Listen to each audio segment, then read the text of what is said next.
Hello, welcome along. It's another Saturday. It's another Racing Post Live with Betfair along the way, showcasing everything on the exchange and the sportsbook as well. Just the 9 meetings on the flat today if the flat season wasn't warming up. Certainly domestically here in Britain, it's starting to scorch, isn't it? So really good racing for you today. We're even going to put some jumping hats on, would you believe it? The summer plate at 3:15 at Market Rasen. Of course, it's 3:14, but don't worry, it'll be around about 3:15. And myself, Dave Orton, steering the ship as ever. Got a really good panel for you today. Let's get some tips out the way. The best real-time analysis in the business. We'll be talking everything anti-post. No Emily Upjohn, of course. That was a huge story, wasn't it? The plane didn't get off the ground. With this current climate, I tell you, now she looks like she's going to go and take on the King George. Let's hear your thoughts about that. This show is interactive if you're new to it. Like and subscribe on YouTube. That's how you get involved with the chat there. Build it up. Let's hear from you today. Does Magical Lagoon now just go and win our final race of the day at 3:45? Let's find out from the panel as we go along. Anything on Facebook, say hello. Facebook Live is out there, and Twitter, hashtag RP Live. Let's have some fun this afternoon then, along with James Millman, keeping it brief for us this afternoon, coming back in. You're not wearing a jumper today, but you didn't go with shorts, did you? No, I thought I'd be professional. Do you feel the heat at all? And not go for shorts. I probably will do by the end of the shift if the one doesn't kick in. Last time you were in with Rosie Morrison. She called you dead inside, cold-blooded. That's probably not far wrong. It's not far wrong. You've got a couple of runners today. 2 and a super sprint, which is probably our main race of the season, to be fair. We've won it a couple of times, 97, 2019 with Betty's Hope. Yep. And we normally target our 2-year-olds that all year. Unfortunately, we've actually had 2 2-year-olds that are pretty good, but Tagline, she was third in the Empress Stakes. She got black type.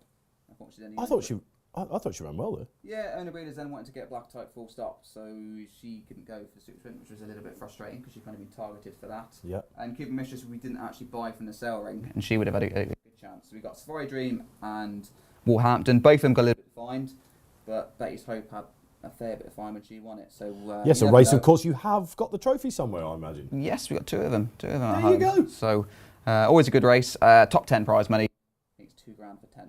Well, it's actually a pleasure to be watching it with you today. It's not often I say that to you on this show, but it is today. Kate Tracey, thank goodness, bringing some decorum to this panel. Pressing the buttons for Betfair today. Looking tanned, Kate. Thank you very much. I was going to say it's all natural. It's natural from a sunbed. Very naughty of me, I know. Hang on a minute, you've just been away, haven't you? I mean, the whole of Twitter knew you were away. Yeah, to be fair, I kept them updated with about half of what was going on, to be fair. But yeah, so a bit of tan from that. I am not the professional today because I've just dressed for the weather.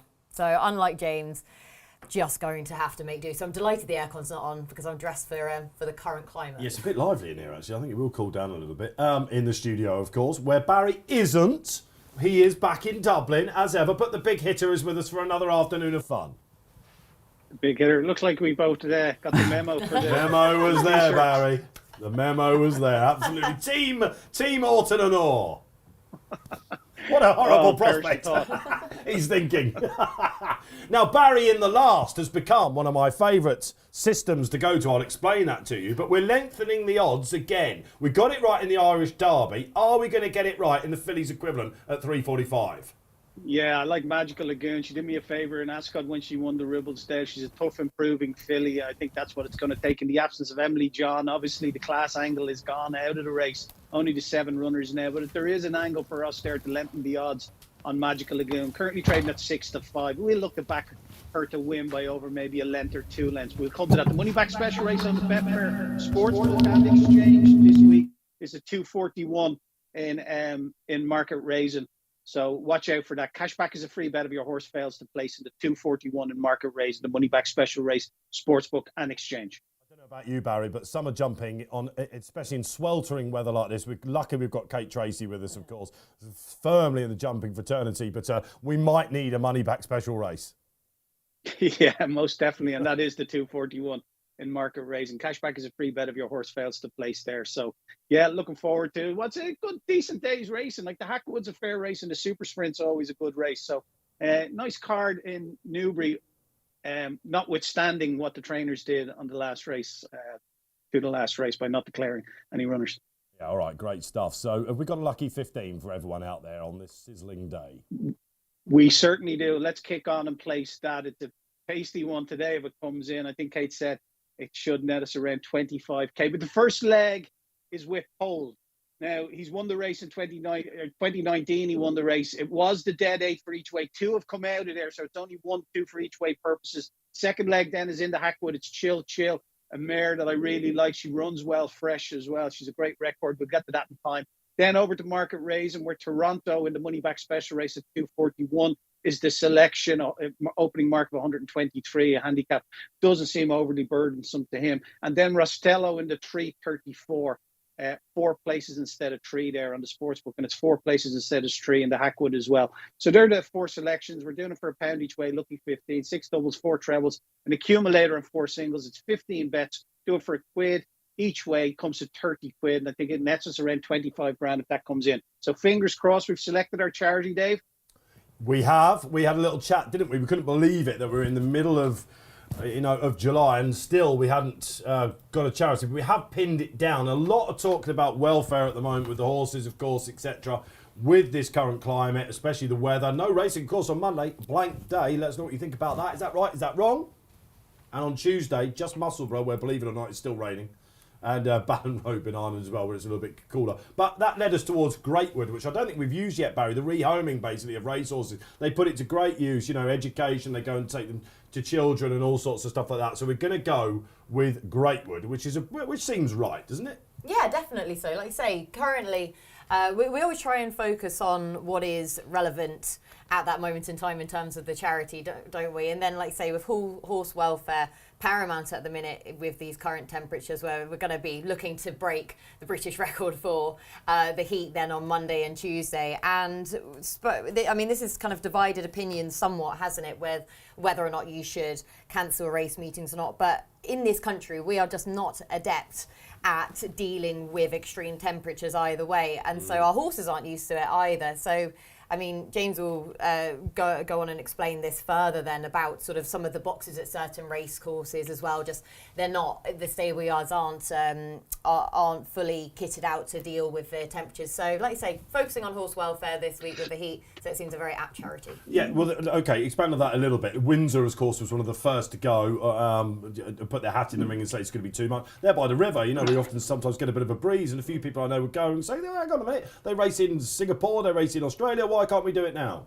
Well, going back to Singapore, Australia, those horses are kind of acclimatised to the pretty extreme temperatures you get all the time. And I remember when I was in Dubai, the horses are all actually in air-conditioned barns, and they've all got... Unlike Windsor. Unlike Windsor, yeah. Windsor is more like sheds, and if you can imagine how hot they get in the back of your garden, it's not great for the horses. Racecourse, James. It is. The stable yard is probably one of the worst at Windsor. Are they like saunas? They're not. It's not. No air flowing through at all whatsoever. And on a normal day, horses can get a little bit agitated. But the issue for me would be more the staff driving the horses to the races, the horse boxes themselves. Some of them have got decent fans, etc. But some of the older ones wouldn't have that. And if you get stuck in traffic, the horses get very upset. It's the right decision. Agitated. Right decision for me. Nothing wrong with a blank day. Let people have a day off, for goodness sake. Yeah, for once. We're struggling to fill fields at the moment anyway. We might get some bigger fields on Wednesday, Exactly. You mean? Monday, Tuesday. Low-key cards, it's not anything made. No one's missing a major target. They can reroute their horses to... And the jumping especially. The closest you would get to this was Worcester a couple of years ago. They called it off a couple of races, didn't they? There was some water issues there or whatever, but it always seems to be Worcester, doesn't it? But I think this is the right decision. And Southwell were trying to do it at 10 a.m. in the morning. That would have been too much for you people on Twitter. Quite rightly, some trainers coming out and saying, hang on a minute, I've got to leave at 3:30 a.m. Yeah, it wouldn't have been... I don't know, there would have been many runners, but also...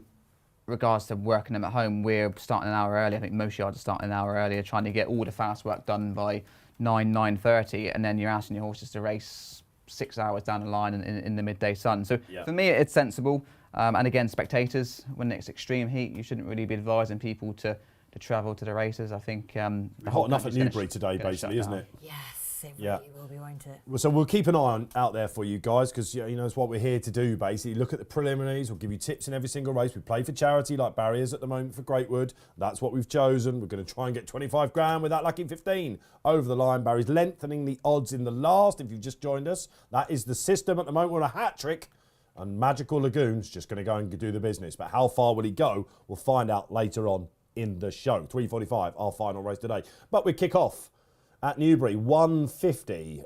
It is, of course, the Steventon Stakes. I had to have a little look down there. And Cadillac heading the market at the moment. I thought this might be a quite betting heat when I saw this at the 48-hour decks. But the two at the top of the market, Barry, are having something of their own jewel.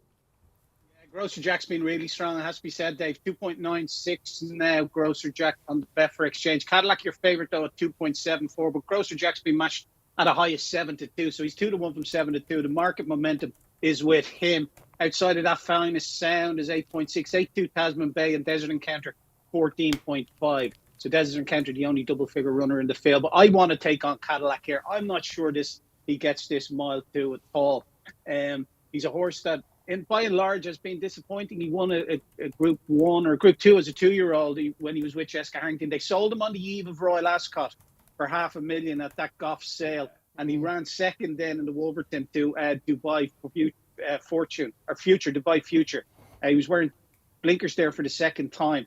Now he kind of, to me, I don't like his head carriage. He looks a bit funny when he's put under pressure. And the time before that, he won a listed race in Leopardstown. Now he was entitled to win it on ratings and everything, and Leopardstown was his favourite track. I'm not sure this is going to play to his strengths. And just at the price, going to take him on, Kate, 2.84. We're going to look to take 50 quid at the backer stake at 2.84.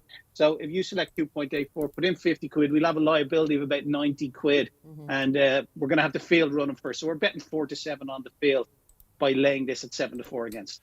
I think he's one of those horses as well, Barry. I don't really see. I mean, look, they paid 500 grand for this chap. They paid 700 grand for Grocer Jack last year. And this is a guy that's been running in, German derbies and the likes of that, just behind Torquato Tasso, for example, who won the Art. On his best form, Grocer Jack, I think, is a better horse than Cadillac. So I'd be with the lay of this as well. Finest Sound's got a bit to prove, hasn't he? Tasman Bay, he needs to show a lot more, but the money suggests he might today. And Desert Encounter, well, despite the fact that Simcott's flying, he's been a little bit weak, like the 10-year-old might need it. I'm with Grocer Jack. The slight worry for me, guys, is the ground, I suppose. I remember speaking to William Agnes about this chap earlier in the year when he was supposed to run in Dubai. You remember he had to miss that. And William was livid about that, but they thought the easier turf at Meydan would suit him. It's the ground is the only issue for me. I think he's running over the right trip here. The galloping mile 2 will be good. I know he was staying late over a mile 4 last time, but it's sort of running out of races for this guy. This is his day, third time lucky for me. James. Well, he ran in Riyadh and it didn't run badly at all, finishing 5th, and he beaten a couple of lengths. I think the fast ground will be okay. Cadillac, it's actually the first run for Kevin Phillip at the 40. Are you putting him up? No, opposing him, because he obviously, Jesse Harrington took him to Ascot, went through the sale ring, and then ran effectively under Jesse Harrington's name, which I don't know why they're actually allowed to switch it to a new trainer when they've literally done absolutely nothing to the horse. So now Kevin Phillip before he has had him in Newmarket. It's a change of routine for me if you're going to take a really short odds about a horse who, while he has the form in the book, it is a total change in circumstances, and he's not one that was out of form for Jesse Harrington. She's put blinkers on him for a reason. Improved performances the last twice with the blinkers on. But new yard, new surroundings. I'm happy to take him on. I thought Sir Mark Todd's Tasman Bay was interesting purely because obviously the Todd yard didn't get going this year. He's got no horses rated near Tasman Bay. Most of his horses are 65, 70 horses. So he's got at the Foss last in the week? He had a very impressive time test. Colt win first time out. Yeah. 3-year-old bolted up. Yeah. So I just felt that probably going to need a run straight to Royal Ascot, having had an interrupted preparation. Yes, he was well beaten, but his form last year, good efforts in defeat. You could arguably go. Well, he's 7 lengths off by Eid, wasn't he? Yeah. Exactly, and second to Dubai Honour in his last start at Deauville. I thought it was a really good run. There. Yeah. So for me, yes, he ran a shocker at Royal Ascot, but there's probably reasons why. And will he lead here? I suppose he could go on. Desert Encounter won't. He might lead, might he, Barry? Yeah, he will, yeah. He's the pace angle. Because it could be a bit of a messy race, Kate. Who do you have on top? Yeah, no, I had it that Tasman Bay would try and make all here, and that makes him pretty dangerous on that basis that he might just get that uncontested lead. But I'm still with Cadillac, and I know that everything went his way at Royal Ascot, of course. He got that lovely seam up the inside rail. He was well drawn as a result. But he's an interesting horse because, of course, he's now a 4-year-old. But when he was a juvenile, did you not expect him to go on to much bigger and better things? Everyone wanted the keys to Cadillac. Yeah, that was the line. Nice, I've got him, nice Kate. It's what I'm here. I was going to say, yeah. I remember speaking to David Redvers, who had something to do with him, and he was like, "We all wanted the keys to the Cadillac at the sales," and I was like, "Taking that one." I'm quoting that. Yeah, exactly. And he just has never quite fulfilled that. But still, in my mind, maybe I still have that bias, but I still think he's better than this listed competition here. That I know he has the £3 penalty to have to carry here, and he's not well in at the weights on official ratings, therefore. But I just think that he is a class above the rest of these. Grocer Jack, he divides opinion, I think, whether or not you trust that the continental group form as such, and many people do. the same, and it's interesting that you're on the right side of this. So I'm glad someone's gone for him, because he is that kind of horse. A lot of people are obviously backing him today. It's not like we're all thinking he just can't win. Of course he can win this if he puts his best foot forward. But I mean, I'm glad that someone's winning today. It turns out it's Kate Tracey in the first. We're all playing for this little beautiful trophy. So not the one you wanted. At the moment, it sits near me. James, have you missed this? Not Trying really. to have a go at this? No. Is this a thing now? Is it? Nat Green likes It's become keeping a thing. It's become a thing. Oh, when Charlie posted it, honestly, he just stares at it. Like he wants it manifested towards him. Yeah. So we've kept it going at the moment as well. So who's going to come out on top of the tipping trophy out there? Let's hear from you. Who's going to open up the social corner? You can see Barry is laying the Cadillac there. Who we got?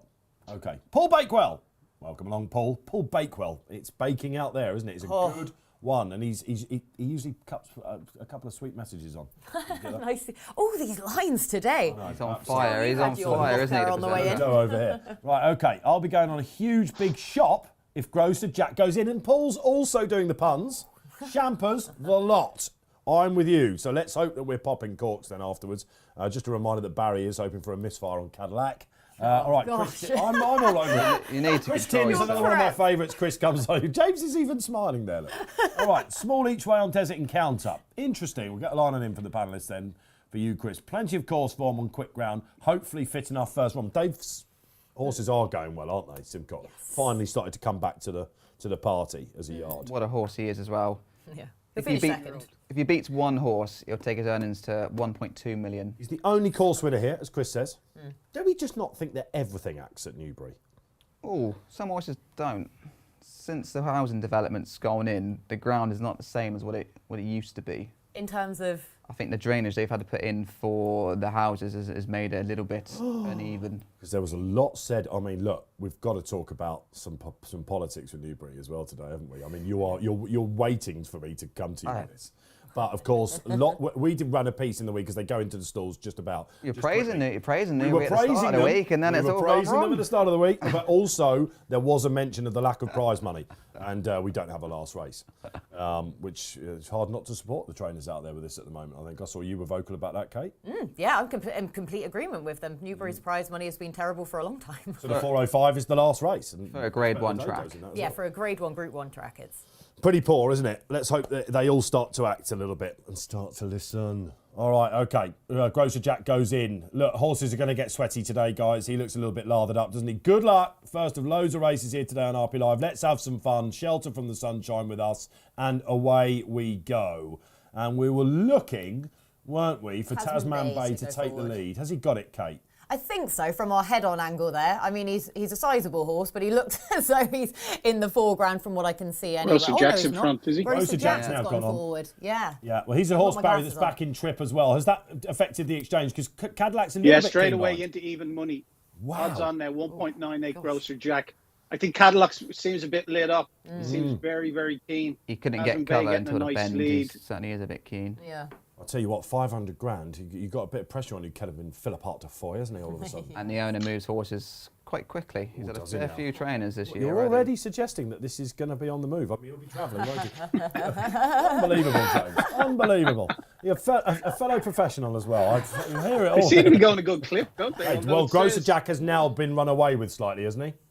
He's just a strong travelling individual. It says 19 miles an hour. 19. I swear to God. They've 19 miles an hour. That's what we're dependent on with Racing TV. They've actually taken the clock down. They're going that quick. It's broken it because, he's gone, 3 or 4 lengths clear. Now, Cadillac Saddle's slightly better. This is taking some horses out of the comfort zone. Desert Encounter will enjoy this. Yeah, I can see him plugging on for third. Tasman Bay's already off the bridle. Here comes Cadillac's the your first. He does, favourite but now. Tasman Bay's not a quick horse by any means, is he? So he won't. Tasman Bay's For a looking in horse that I'm trouble. not sure about staying. He's committed Cadillac very early. Yeah, look at Tom the Palm. Have He's a kicked choice. on. He knows Barry's done his homework. Cadillac is paddling. Oh, does it? Cadillac is in trouble. Grocer Jack, they paid 200 grand second, more for this. And we can see why. Finest Sand might be the danger. It This is doesn't gonna be count a as long a way blinder. home. What are we thinking, guys? This is all make all, isn't One it? of front's all Hold on. over, lads. Yeah, isn't it's it? gone. Grocer 101. Jack, Happy great ride. days. Who was it? Paul Bakewell. Go on then. Out you go, Paul. I'll have one to the studio, please, if you don't mind. Dom Perignon, if we have to pick a brand. And Cadillac And that is might re-rally for absolutely hosed up. second, possibly Yeah, well, finishing third. Yeah, finest sound, isn't it, James? And Cadillac's on a funny race there. Let's go to Weird Barry. run from Cadillac. Yeah, well Very done, weird Barry. run. First lay-in, Greatwood, over the moon. Yeah, Grocer Jack benefited from a really good tactical ride from Tom Marquand. I was surprised to see him lead because usually he's held up. But yeah, Cadillac traded at 1.80 on the exchange, a low of 1.80. Finest Sounds traded at a low of 3.0, which is 2-1. So there was a bit of in-running action, but yeah, the winner's done it nice at the finish, hasn't he? Yeah, he has, and that's the kind of horse I think. Look, if William Haggis is taking one over for the Dubai World Cup and things like that, you know, 700 grand. I mean, he's just beaten a field that had a lot to prove, I suppose, and with Cadillac not really running his race. None of the, well, I think Desert Encounters needed the first run because he's looked like he was going to get the runners up spot and it's just got a bit tired. Understandably, the 10-year-old still running at such a high level. Tasman Pay backed out very early on. Cadillac backed out and then the other two stopped and he kind of plugged on again. I was hearing woofs, I think, from the Jesse bandstand. Jesse was saying goodbye. Jesse's like, Yeah. cha-ching! Yes, Cha-ching, absolutely. exactly, yeah. Jesse Harrington, former trainer. He's run a weird run, isn't it? Because he looked beaten. He tried to hang him behind Finest Sound and then he tried to do it for second on the line. How frustrating. Very frustrating, and he's a horse where he has divided opinion in terms of attitude for a while as well. We talked about his juvenile form and that we expected him to go on to bigger and better things. He has that funny head carriage, as Barry was talking about beforehand. James mentioned why they put the headgear on him then for that final start. Well played, Jesse Harrington. Put the blinkers on him, get the win out of him. Sell him for $500,000 at the London sale where prices just don't seem to matter, however much horses go for. Yeah. And he has run a very strange race there where he was keen early on. He was the last one off, well, apart from the winner then. He was travelling like a good thing where you thought he was going to come through with his run there. Stamina was going to be tested again, which was the query of him. He's then come under pressure from quite a way out there, yet still come back at the line. Whether or not that was a Desert Encounter Finest Sound and coming back to him after his race move, or Cadillac's just not entirely straightforward. I don't know what his trip is really now. Yeah, he'll go abroad, you'd imagine, at some point, won't he? You'd think Cadillac, he's probably got the opportunity. They've got the prize money to try and get some of that cash back. James. Yeah. Yeah, could always go down to Devon. No, thank you. Absolutely. Do you not want him? No, I think... James, I'd say you'd be good with a tricky owner. No, I've got no patience. That's why I won't be having a training licence, because my patience is very limited. You had a winner, didn't you, at Bath in the week? I saw you on television. There he is. Well, I run that syndicate, so people can't complain. You run a syndicate? Yeah, not for much longer. Oh. But yeah, she's won four. This is Hurricane Helen. Hurricane Helen. I mean, she hosed up, James. She won well, but it's 6 runners. You just dislike your horses, don't you? No, we used to train the second, so it wasn't particularly strong form. I wrote that race up. No, good to get a win out of it. Trouble is, Bath's gone and shut down for. Oh yeah, Well, they're running now. Two fixtures have moved, haven't they? Moved to Seville, which is the right decision. No good to me because she likes firm ground. It's going to be rock hard, so. There would have been no runners, but she's a winner on the board. We're talking about summer horses, and here we are about to go summer jumping, of course. Lots been said this week about summer jumping. Barry, let's give you a word on summer jumping. I'm not a big fan.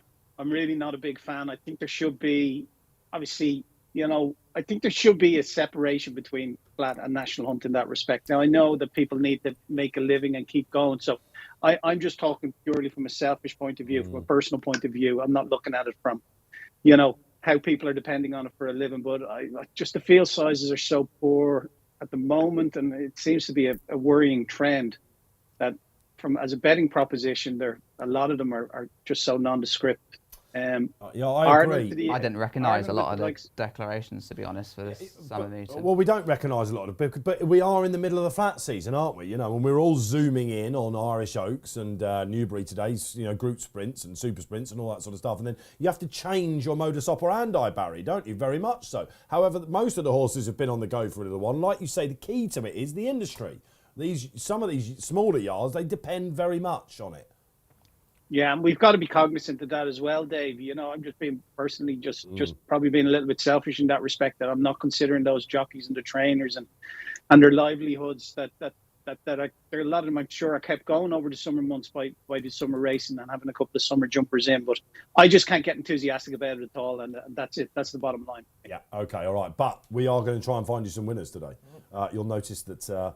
let's just move that into the shot, shall we, a little bit, because Grocer Jack did the business. Congratulations. I think myself and Barry. Well done, well done. You know, Team Orton and Orr are beating the Betfair disciples that are Millman and Tracey at the moment. Disciples. I'm feeling there's a wall. There's a wall, there's a wall. Even more so than ever, Millman. We'll keep it high. But, yeah, we've got the King George coming up next Saturday. We will be with you every day of glorious Goodwood as well.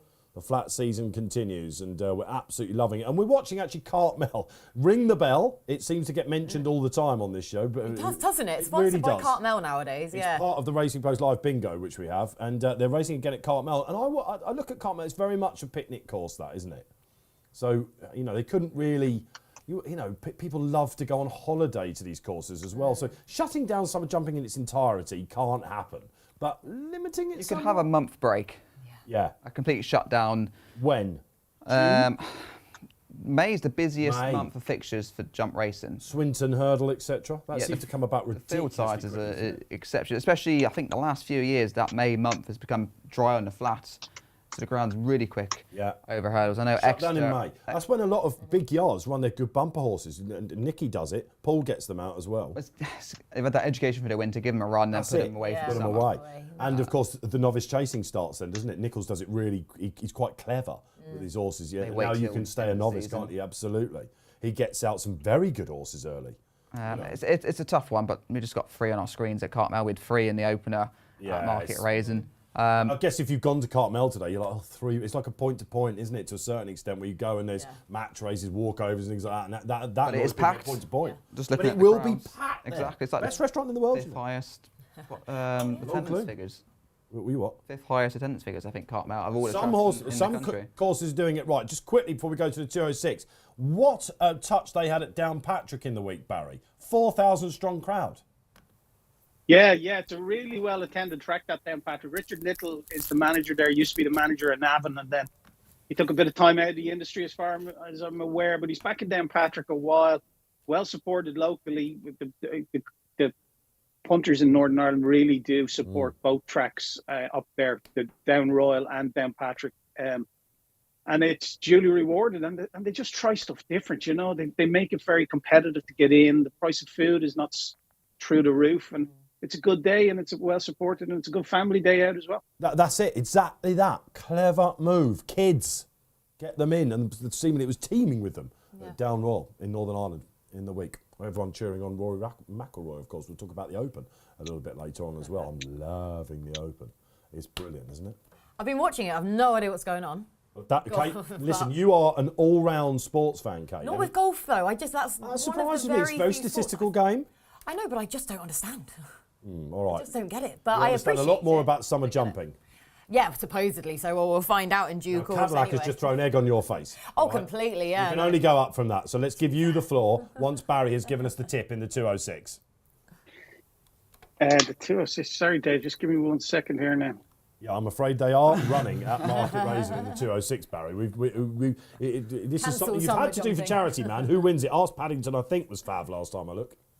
Yeah, no, could be trouble is what I like in it. But the betting at the moment, Ask Paddington is 3.9. It's 6 Galileo Silver, 7.2 Apache Creek. Giovanni changes 6.2. 8 Jersey Wonder. The horse I like is Could Be Trouble for Theo Gillard. Third of 3 to Hello Red over 2.5 miles in a novice chase in Utoxeter. He really put it up to the winner that day. He wasn't beaten far, a little over a length. Third of 3 runners, and he has been novice chasing and handicap chasing, but he's dropping back. He's up in trip and reverting to hurls here. He's only trialled 3 miles once before for Donald McCann. That was when he was second at Glimpse of Gala in Ludlow in March on soft ground. He travelled well that day, but the soft ground just found him out. So the bit of better ground is going to be nice for him here. What we're going to do here, please, Kate, we're just going to back him win, because he's a decent price for us on the exchange. He's currently trading at 11. Happy to be a price taker here at 11. We're going to have 25 quid win at 11. Could Be Trouble and be a price taker. So should win us 250 quid if that comes in. Okay, all right. So there you go. trust in McCain when you're looking back at summer jumping. You look at these big yards, don't you? And Donald's horse will do that for Barry. Just quickly, guys, a bit of we're hearing there's a Stewards between the second and the third. Yeah, I was going to say, surely doesn't affect the winner, no? Well, do you think that Finest Sound did carve up? I thought he ducked in behind him, Cadillac. There, he looked like he was just. It must have been between that incident. Yeah, they're so far behind, it was hard to really see exactly Really what saw it. happened. There might well be a revising of second and third if you're playing them. It's quite a late call. Yeah, it is a bit of a late call. We're also hearing that Colin King keeps the ride, by the way. On Westover. Expect a Okay, headline so on that soon. whole line of Colin Keane knows the Curragh better than Rob Hornby is a load of rubbish, basically. Well, it looks that Because way, Rob doesn't Hornby it? knows Ascot a lot better than Colin Keane, so It that's was one of the clearly not. feel-good moments of the summer when Rob Hornby nicked those two Group 1s last week. Completely. Absolutely. It was, and so. All right, so Colin Keane sticks on the Irish Derby winner and the King George next Saturday. We are hearing. Okay, all right, let's go back to this race then. Kate, I said I'd give you the floor. Are you with Barry, or are you going for something a little bit more with a 1 next to its name, I should say? No, but I like the angle with the outsider of the field, though, of Could Be Trouble. I mean, there's not one in this race I would comfortably draw a line through here, though. But I wanted to take on As Paddington at the head of the market. There's no doubting the form he comes in here in. But I just have that slight query over this trip. I know he's run over the 3 miles before when he finished second at Musselburgh, but that's Musselburgh 3 miles. It's a very easy 3 miles. I still have that question over the trip, and I have the question over this more competitive race for him. I think he still needs to take a step up then to be winning this. So at the head of the market, I'll take him on. Giovanni Change. He's very well treated here. I think he's got one eye, this horse. And my concern is that he's going to blast off and he may prove difficult to catch back at his favourite course and distance if he bounces back to form here. But I'm going to tentatively take him on here still with Apache Creek, who's sort of been in and out of the betting, really. I was hoping for more positive signals then, but the John Joe O'Neill yard, obviously, in flying form at the minute. Now, they were really messing around, basically, with this lad, with his qualifying runs before he got the handicap mark. So they gave him another run then. And then as soon as he ran in that over that handicap debut, from then, he's then gone win, second by a head. Then he's finished 6th in soft ground over 3 miles that he just hated. Yep. Then he's fallen at Ascot and got back to winning ways last time out. I still think there's plenty of mileage in this lad's mark still. He's got a cracking strike rate now since he's gone handicap hurdling. So I think he's a very fair price for his in-form yard, with Apache Creek having more mileage in that mark. The John Joes then for Kate. It's slightly easy to back. Yeah, week in the market. Yeah, that's my only concern. You would never know with those guys. No, they had one that was weak in the market at Southall the other day that still managed to win. So he was 14th when he won last time. Well, there you go. Maybe it's just horse that they don't see a great deal of in the morning. Unlike Giovanni Change, you mentioned, Paul Keeley was talking to me yesterday on a feature show he did, and he said, I found one, by the way, at Market Rasen. This Giovanni Change came into this race last year on a rattle. Yeah. And he was £10 higher. And they got Tom Midgley on, and he said Mark Wolford Yard are doing really, really well with the hurdlers. Much better now. And this has been smashed up in the betting, probably because of Keels telling everyone else that he's in his sizzlers and all that sort of stuff. I'm not going to go with him. I thought the form line of Jersey Wonder and Galileo Silva might be the one to concentrate on. And I thought Jersey Wonder going this way round, certainly looks like he wants to go right-handed to me. When he won at Fontwell, he went all the way out to his right. He's a big price with Jonathan Burke. I know the handicapper might have him about right, but you can tell, despite the fact that they're winning last time out with the silver, they're putting some headgear on him as well. So I think he'll reverse that form, and I was keen to take on As Paddington as well. What about you, James? I like to oppose you, so Galileo Silva is the one I'm going to kick on with. The postie coveting the trophy. Edge it more this way. But As Paddington, when he joined Rebecca Menzies' yard, he was 130. He actually dropped to 117 when starting that hat-trick run, and now he's up to 134. So she's got him back to what he was originally. Can he go again? That's the question mark. A lot of people look at a race like this, and when you see, it's got to. We know that he can't really on back class go above a certain rating unless she's really going to peak the animal. So he has to start favourite on a Saturday with 111s next to his name, doesn't he? So it's quite an appealing race to have a go at. And your Racing Post ratings, 129, 134, 134. So they think he didn't actually improve to win again under the £5 penalty. Does like it here though. That's what you would say in his favour, and he's obviously on a rattle, isn't he? So, okay. So it's the Galileo Silva for me. I'll take you guys about that Galileo Jersey Wonder form line though. Do you think the pair of them were flattered to an extent? Ooh, little brown bear. Oh yes, there you go. Oh, Little Big Bear's one, is he? Little Big Bear. Yeah. Yeah. I'm going to ask everyone. On the angle seat. I'm going to. Yeah, thanks, Barry. His form lines are getting boosted everywhere, aren't they? Again, Barry coming in telling me that somebody's won at the Curragh. I was in full jumping mode then. I'm kind of looking at this race again and going, I've got to go, you know. Anyway, but we'll talk about Little Big Bear, by the way. I think we need to, because he didn't turn up, obviously, did he, at Newmarket? Well, he did turn up.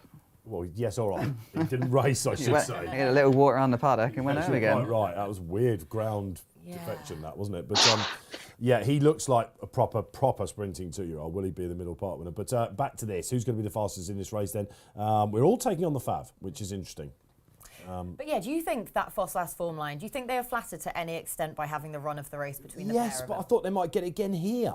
Do you think they'll have that to that extent though? With maybe not. I think Philip Armson's going to be going with Philip forward Armson, and Roman de Saint-Am. Everything in those colours. I think I looked through the other day, because I have no life, about how much Philip Armson has made so far, just in riding fees alone, riding the Judith Wilson horses. And it was something like £6,000. He is the stable jockey for the Wilsons. You know what was in that race last time was Frankie de Burle, of course, who is going for back-to-back wins in the plate. My idea of the Summer plate, yeah, it was my idea, the winner as well. I know the owner, and it's fair to say this has been the target. I've got a good Colin Keane stat for you as well. Here we go.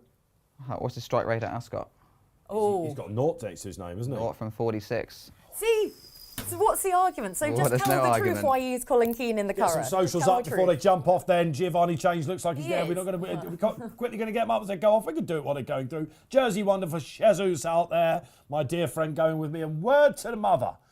John Joe, 4 runners at Market Raising, guaranteed winner at least. You'll be with Kate then and hoping the Apache takes it out. It looks like he's settled slightly in midfield. I'll tell you what, it's interesting they kept him wide, Giovanni Change. Obviously a bit of a character. Well, I think Kate. I think he's got one eye. I think it's his Yeah. right eye. I was going to say, which possibly. one looks odd right now? Famous one-eyed horses over the years. There's been some very good ones, haven't there? Yeah. Do you remember the one-eared horse? Was it Revelex or something like that? Yes. One-eared horse. Well, Yeah, Andy one-eared Crook's horse. Yeah, what was his name? Oh, yeah. They begin with R, but I don't know. Revelex, Rylux. Rylux. Is it Rylux. Rylux? I think it might have been Rylux. Yeah.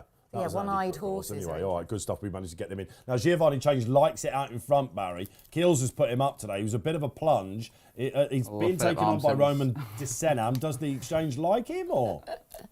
It hasn't changed much, Dave, to be brutally honest. He's currently trading at 5.7. An SP, a Betfair SP at 5.9. So Roman de Saint-Am is 12.5. He looks to be really, really keen to get They've on all with opposed things. a favourite, but he's gonna actually go having good a run in a gallop. race, Isn't he? dropping out at the back of the field. Yeah. He's glad these two are taking each other on at the front. Where you going? My water, which is needed because it's a bit warm in here. Do keep drinking at the moment. Absolutely, James. A very good advert for welfare. I like it. You should be working for Greatwood. Okay, Jersey Beans lathered up with sweat, but again, we're not worried about it too much, are we, on a days like today? Just not bothered at all. They're going to be getting warm. No, it's not like as opposed to going to Cheltenham in December and seeing like something lathered with sweat and thinking, I've done my money already. Is he getting the run of the race to Fav? He's right out the back, isn't he? I think they put the anchor down slightly. It's how they ride him, but if you're going to sit at the back, you want a bit of pace on up front, and they're all niggling away. You can see the mare could be trouble. Thea Gillard just having a little niggle down the back straight, and they've got another circuit to go. Some small things that amuse you when you're doing this show. And look at the clock. Look at it. Always. We're back, aren't we? It's always 30 miles per 31. hour. Apart from when it was 19 miles an hour for Newbury. But yeah, always 31. I guess we should credit the jump jockeys, you know, for their sectionals. They just always know not to They're go all- above 30 miles an hour.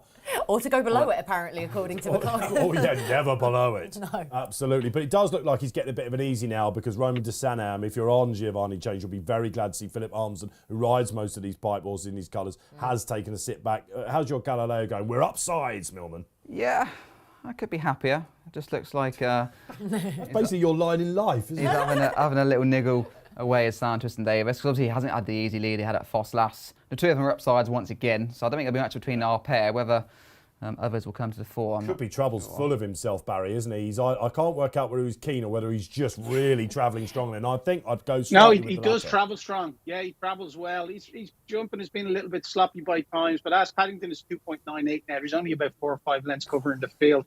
9.2 Galileo silver, 5.7 could be trouble, so that's come in significantly. Well, that's interesting. And your favourite's a 2-to-1 chance. I mean, with a circuit to go and 6 rivals to pass, I mean, that would be short. I wouldn't be going under 2. I think the market's dismissing the two in front that they went too fast too early. Mate, well, you're in a lovely box seat. Could be trouble on the inside. Galileo Silver just ahead of you for James Millman. His old rival Jersey Wonder and me. I'm not sure. I think I might win our little head-to-head battle. You might win our head-to-head battle, which would be very annoying. But Kate, I'm not sure where you're going, Kate. No, I was going to say, no. Apache Creek out to 21 on the exchange there after just being niggled along. Oh, Philip Armson's racing away. I was going to say Philip Armson has gone and put it up to... Yeah, he can't help himself, can he? He can't. He's on a pie horse. They don't want to leave it behind, do they? And they're now really racing. They must be fairly hardy, these horses in these colours, because this happens every time. They still go on and win. It's interesting because Market Race's sharpest track, isn't it? Really quick track, and they get is this the third last? It usually is a long way home, isn't it? Only two in the home straight. I think there's only two in the home straight. Yeah, and Giovanni Oh. Change clattered that. Nothing Apache jumped Creek that. wasn't great. Yeah, Jersey Wonder wasn't. I keep wanting to call him Jersey Beam for some reason. I know, same. I keep wanting to say Jersey. Could be trouble on the inside catching my eye the more we go for Barry. Giovanni Change, well handicapped with Tom Midget, and again, Roman de Sanam through that. Ars Paddington going well, isn't he? But so well. Look at the favourite. the favourite's cruising. Again, I don't like his track position though, Barry. This is not where you want to be at Market Race. You're a layer at 2-1, Dave. I'm gonna. He's got 3.1. I think I probably would be taking him on at that. And listen, he's travelling well. I wouldn't like him on your one, Barry. He's going really well. What's his favourite now in running? 2.82 looks could be trouble. Could be trouble. So Barry's on a big prize. It looks, according to the market, it could be trouble. He's got to get Got a the gap. box seat, and now this is a clever And the move. favourite. This is a clever move by Nathan Moscrop. He's gone to the inside, which is what you want to do. Right round the outside goes Jonathan Burke and saying, "Come on, lift it up." They are walking. Lovely Gillard's spit. got a look. gap. Still haven't got by What Giovanni a Change. lovely ride. Win, lose or draw. This is from Theo Gillard. Paverett's in trouble. Come on, Galileo. Oh, look at this. We It's beat- Barry and Millman going neck to neck. beat the Giovanni Jersey. Change. The favourite's not totally done with. This is 2 out. It's quite a long way home now. Over we go. And he wasn't great there. Could be trouble. Stewart's. Oh, I tell you what, it's going to be. Oh, it's getting tight Come now. on, It's Galileo. there on the front. Oh, Theo. Lord. Galileo Jumped the Silva horse. over the last in front. His old rival Jersey Wonder, not the Bean. I tell you what, could be trouble's going out like a light. Favourite might take this. Millman's just about clinging at the moment. Get up. Good ride, Nathan Go on, Sam. Moscrop. He gets it up. He's having to think about it, Ars Paddington. He's not going to go up, is he? Galileo on the inside is going to take this. It's going to be on the he's line. got Oh.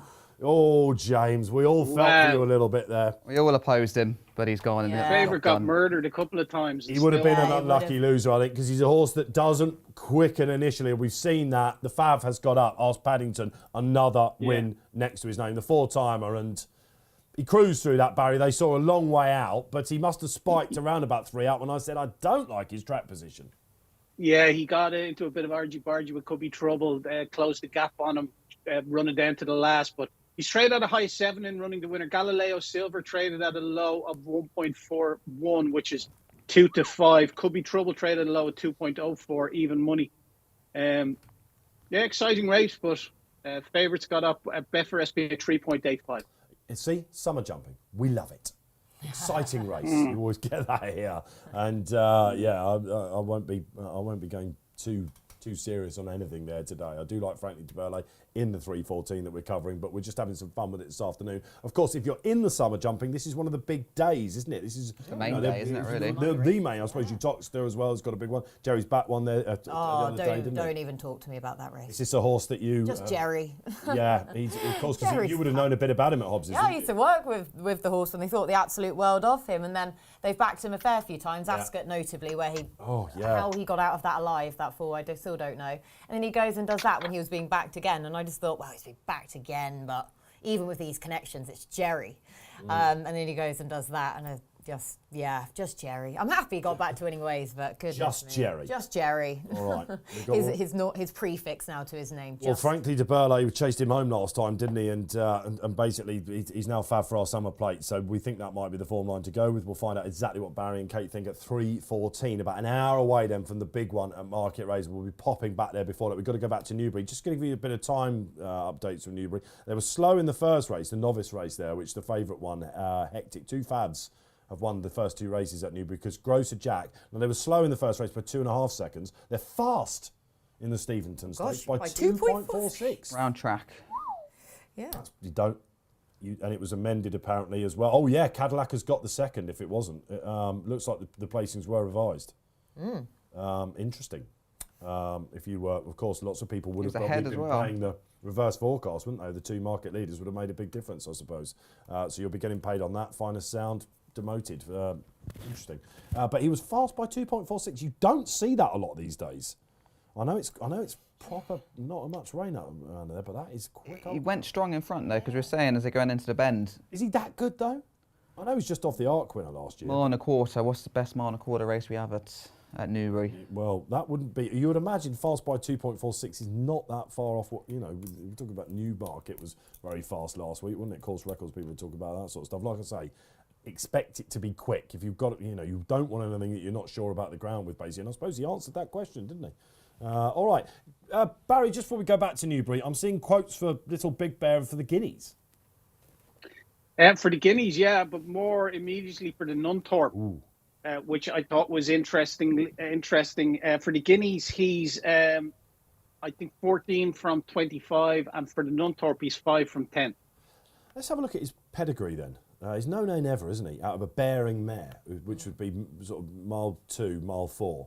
He is, believe it or not, he's half-brother to a 2-mile winner. Yeah. Van Rouge has been winning recently for Seamus Mullins on the all-weather. So, I don't know. Are we looking at just an absolute freak? Would he have won the other day if he'd have taken part? Oh, Persian Force. He had a bit of a cakewalk in the end, Persian Force, didn't Rocket he? Rodney He basically ran to his Coventry form. Yeah. Rocket Rodney won the Dragon. Finished second. Chateau looked good yesterday. Yeah, when that's what I mean. It shorter looks run. decent, doesn't it? I'm on one in the Super Sprint, by the way. It's got Unicorn. Rocket Rodney form at a price. Rocket Rodney form. I'm excited. Who's that? I can't give it away now, Kate. Oh, I'm trying to think. I'm not going to give it away now, but I think I've got Eddie's it. boy. Who? Eddie's boy. Nope. Nope. Nope. That form was frank, a Little Big Bear just now. Yeah, exactly. That's what we're saying, Barry. The Little Big Bear form. You get these form lines, like the Baid form at the moment with Chindit. Some of our handicappers were going, look, it's just Baid form. Whatever. We look for these horses that are well beaten by the top horses. They drop down in grade and they win.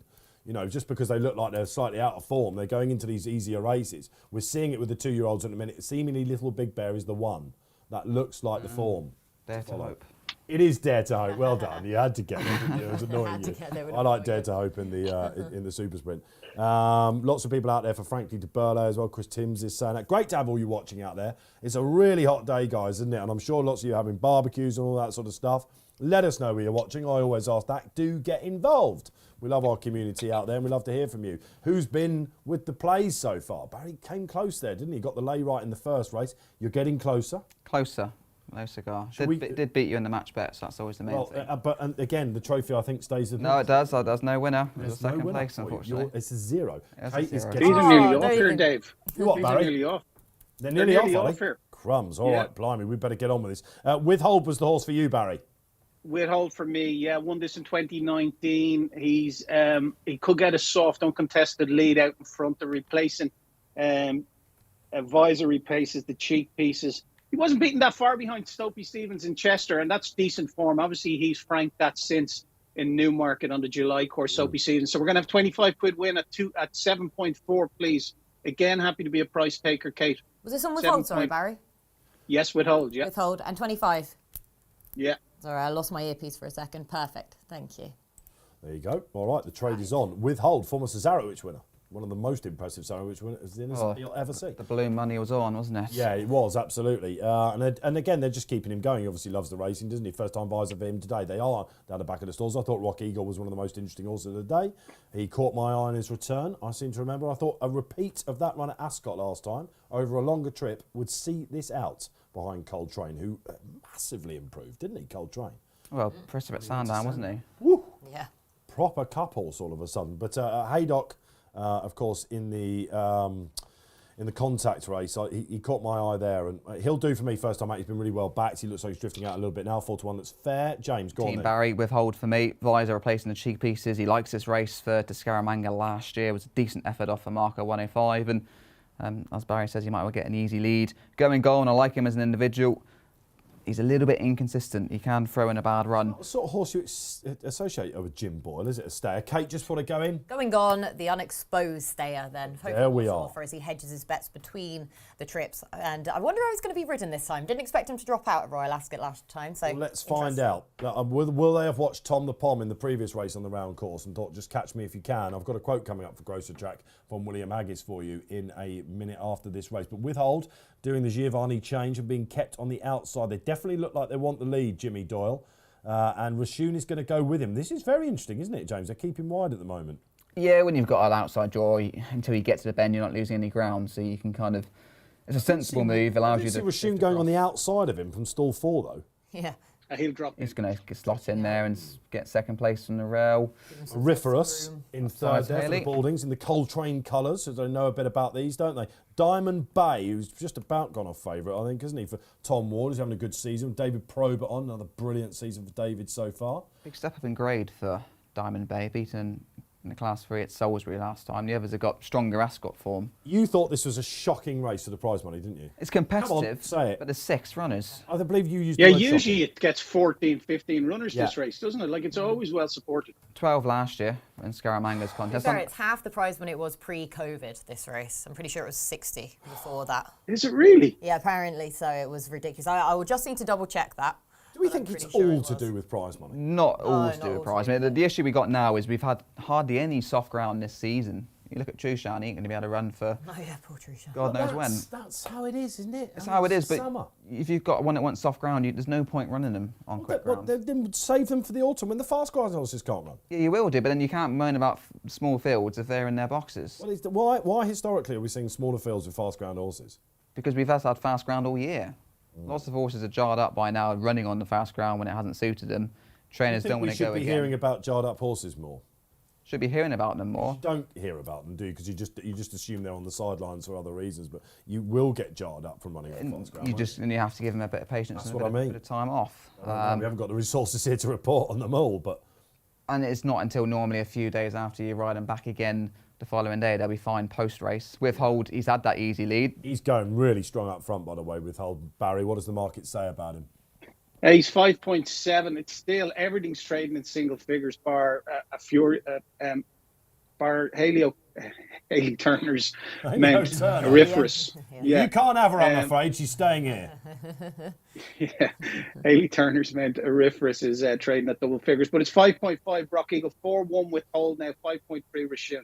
I don't like that. I think Rock Eagle's doing a bit too much for me. He's a horse that does. You know what you bridle. get with the one in front, don't you? He just gallops. stay and stay and stay. He's But going. again, so does Rashun. So you have to think they've gone He's pretty trading hard. at And he's 7-4 kicked now with Hold. Haley's He's kicked actually now. So picked James him Doyle has said, "Catch me if you can." He's doing a grosser jack.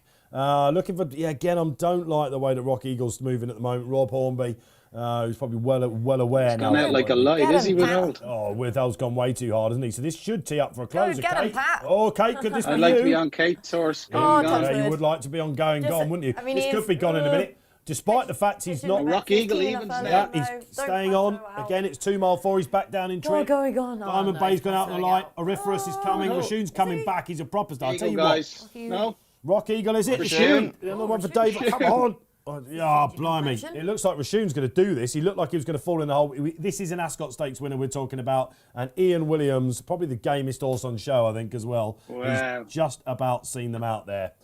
He looked beaten halfway down the field. Rock Eagle's second, weird run that, and Auriferous in third. Going Gone Van, absolutely nothing. He has fallen in the hole. Barry, he must have gone pretty big down at home straight at some point. That was a mad race in betting, Dave. Your winner, Rashun, hit a high of 26. Rock Eagle traded low 1.95. You had Withhold trade at a low of 2.22. We had Going Gone, what does he Diamond- get down to? Yeah, I'm getting there. Diamond Bay 3.8, and Going Gone hit a low of 1.34, 3-1 on, and finished last. Blimey. A changing fortunes race. I'll tell you what, Withhold, you can see why they put the visor on there, because he just sort of gave up the white flag, I think. Well, he kicked He on. did. He was coming back. When James Don asked him to go, he went, but it was a fair way up the home straight, and then. Because he looks like he's going to go out the back of the telly. But you If the say horse that, is spent, they should just finish out the back of the telly, right? but then you can argue the other way that they're still trying. Whereas Going Gone, he stopped extremely quickly, having You're suggesting hit he's 3-1 just on. gone at the game, Withhold, Well, he's ability-wise. 9-year-old, possibly. Yeah. Because that's surely it, isn't it? If he's still trying at this point, then you have to say that he's going to find winning a race again very difficult. He'll get dropped 4 or 5. He's running off after that, 105, mind. You're All not the other suggesting horses that are. Tony Bloom's plotting him back to another Cesarewitch. It's possible, isn't it? Well, fair play if you're with Rashun, which a few of you out there. The Commander, who we've not seen out there on the screen so far, but I know the Commander's out there. Yes! He says, get in there. He had him, Rashun, out there as well. He's a funny horse, Rashun, isn't he? Lots of people tend to go with him. I guess on the back of that. Was it 66-1 when he won at Royal Ascot? When William Yes, he was a- Buick got the whip ban, wasn't it? 11 Christ, days yeah, they 66 chucked to at 1. William get him over the line. Ian Williams and That Steve would nearly Stayne be a handicaps is good DQ, wouldn't it? system, though. Yeah, that would now be a DQ. Oh, you had to bring that up, didn't you? You've just been waiting. I can imagine on the train on the way, and he was like, "Oh, I get to say it on Racing Post Live now today as well." Should we talk about the whip in a little bit? We can have a little chatter about that one. Yeah, because there is a new rule coming in. I just think just find out whatever Prescott's saying. Go and watch that, and just whatever he says, just do it. He's been saying it for a while, Sir Mark, hasn't he? And it looks like he probably is right, I think. But anyway, look, we'll get to that. What did you make of that in the week? Let us know. I want to give you a quote, if you don't mind, from our first race at Newbury, where they broke the clock. Maureen Haggis is representing William, the trainer there, about Grocer Jack, a horse that they have really got big high hopes for. That was amazing, says Maureen, because I thought Grocer Jack had carted Tom, which it looked like on the far side. I agree. And I thought he'd fall in a big hole. He likes to be in front, but he isn't that quick out the gate, so you've got to get him going, and he gets there too well.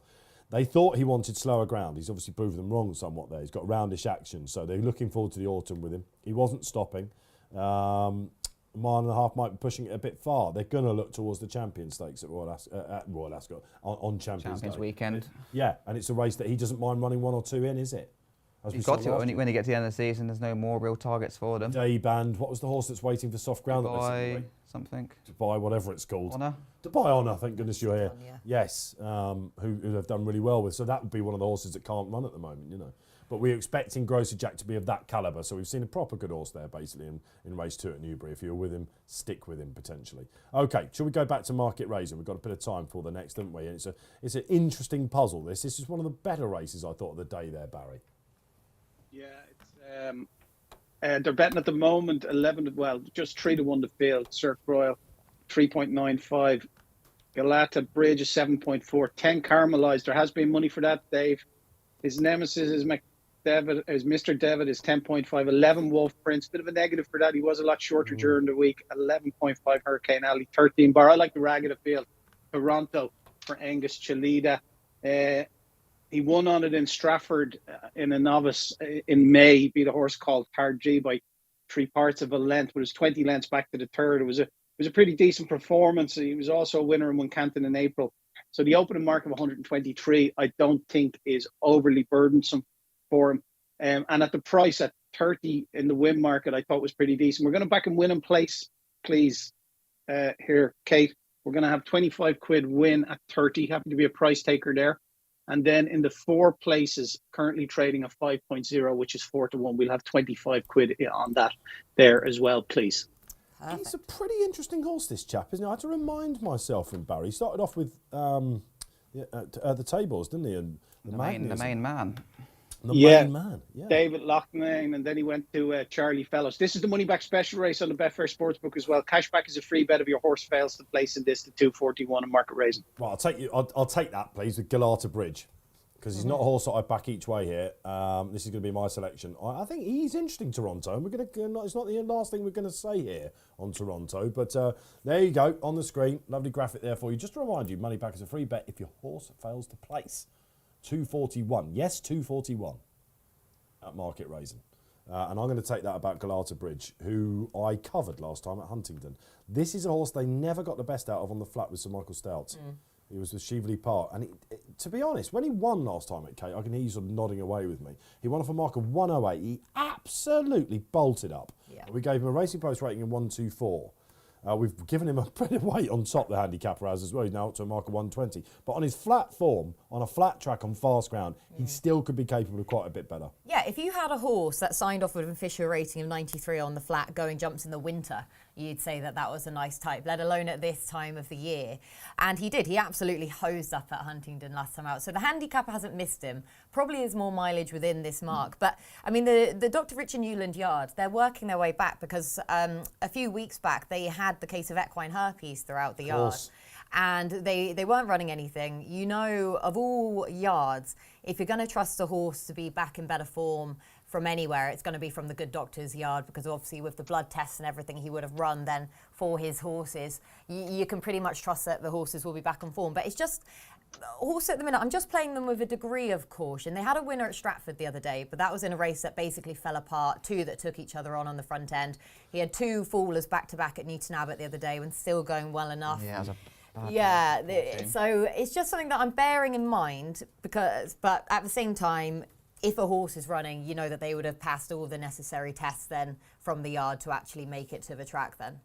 Yes, all right. So we want to, yeah, I know what you mean. It's that's really why I'm not backing him each way, and I would take the money back, especially on it's the track that worries win me, or nothing, actually. basically. Yeah, exactly. I think so. Yeah, and I'd be, because I think he needs to come there cruising. And at Huntington, they tend to fan off that home bend, and he got the inside run. It was beautiful. He beat a horse called Systemic of Gary Moore's that day. He came into it on a win and gave it a good bit of form. That's why the handicap was like, yeah, all right, I believe that. Let's whack him up.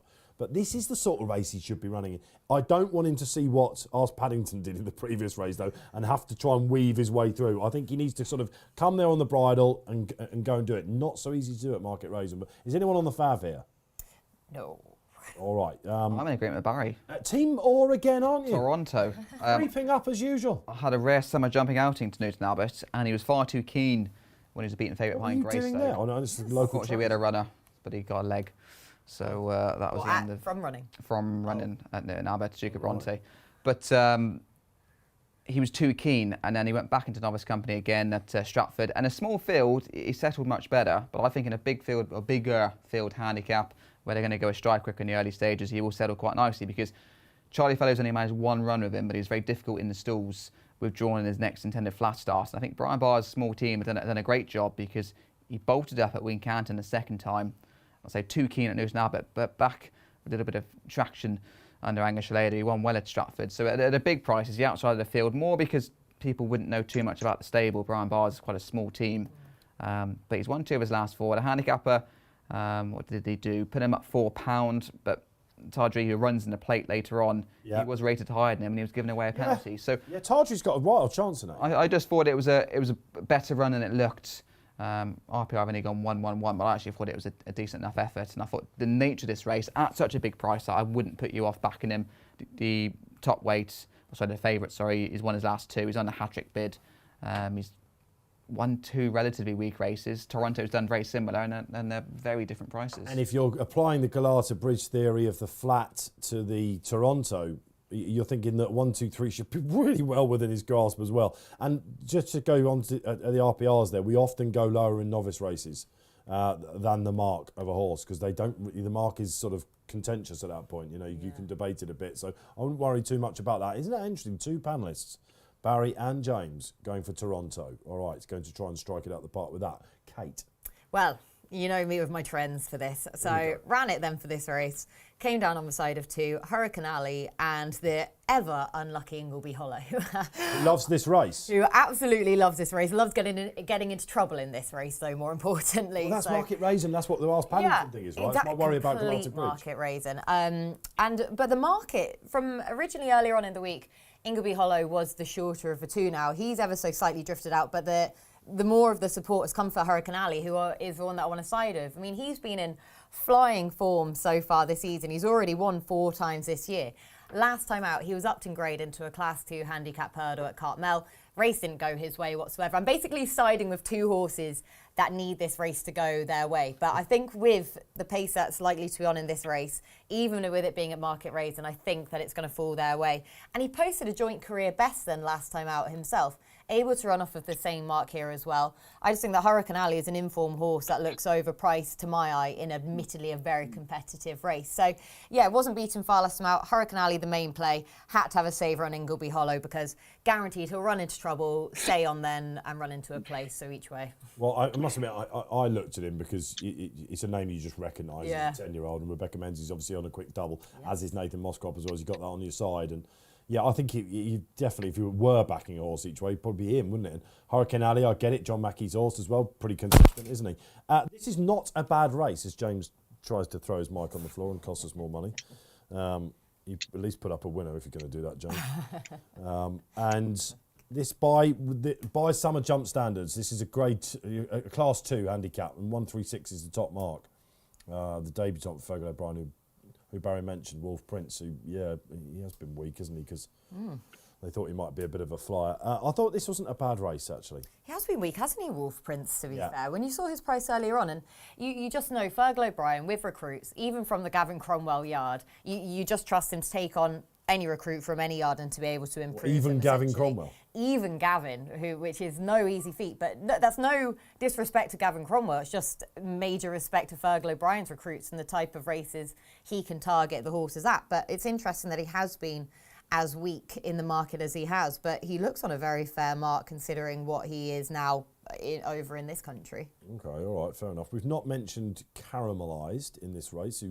The Irish runner. Well, yes, absolutely. I was going to say, of course, we've got Peter Fahey's got one in. I'm assuming, Barry, that's come over in the truck, hasn't it? Of course, along with the Peregrine Run. Of course, thank you.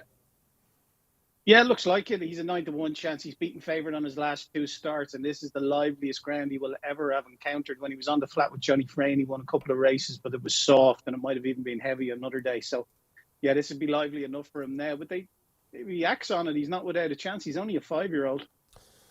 First memory of Irish dominating jumps races as well. We're looking at a gift or something. This would be a lot of people would be looking at this. I've seen a few people in our chat are going, just go with the Irish horse.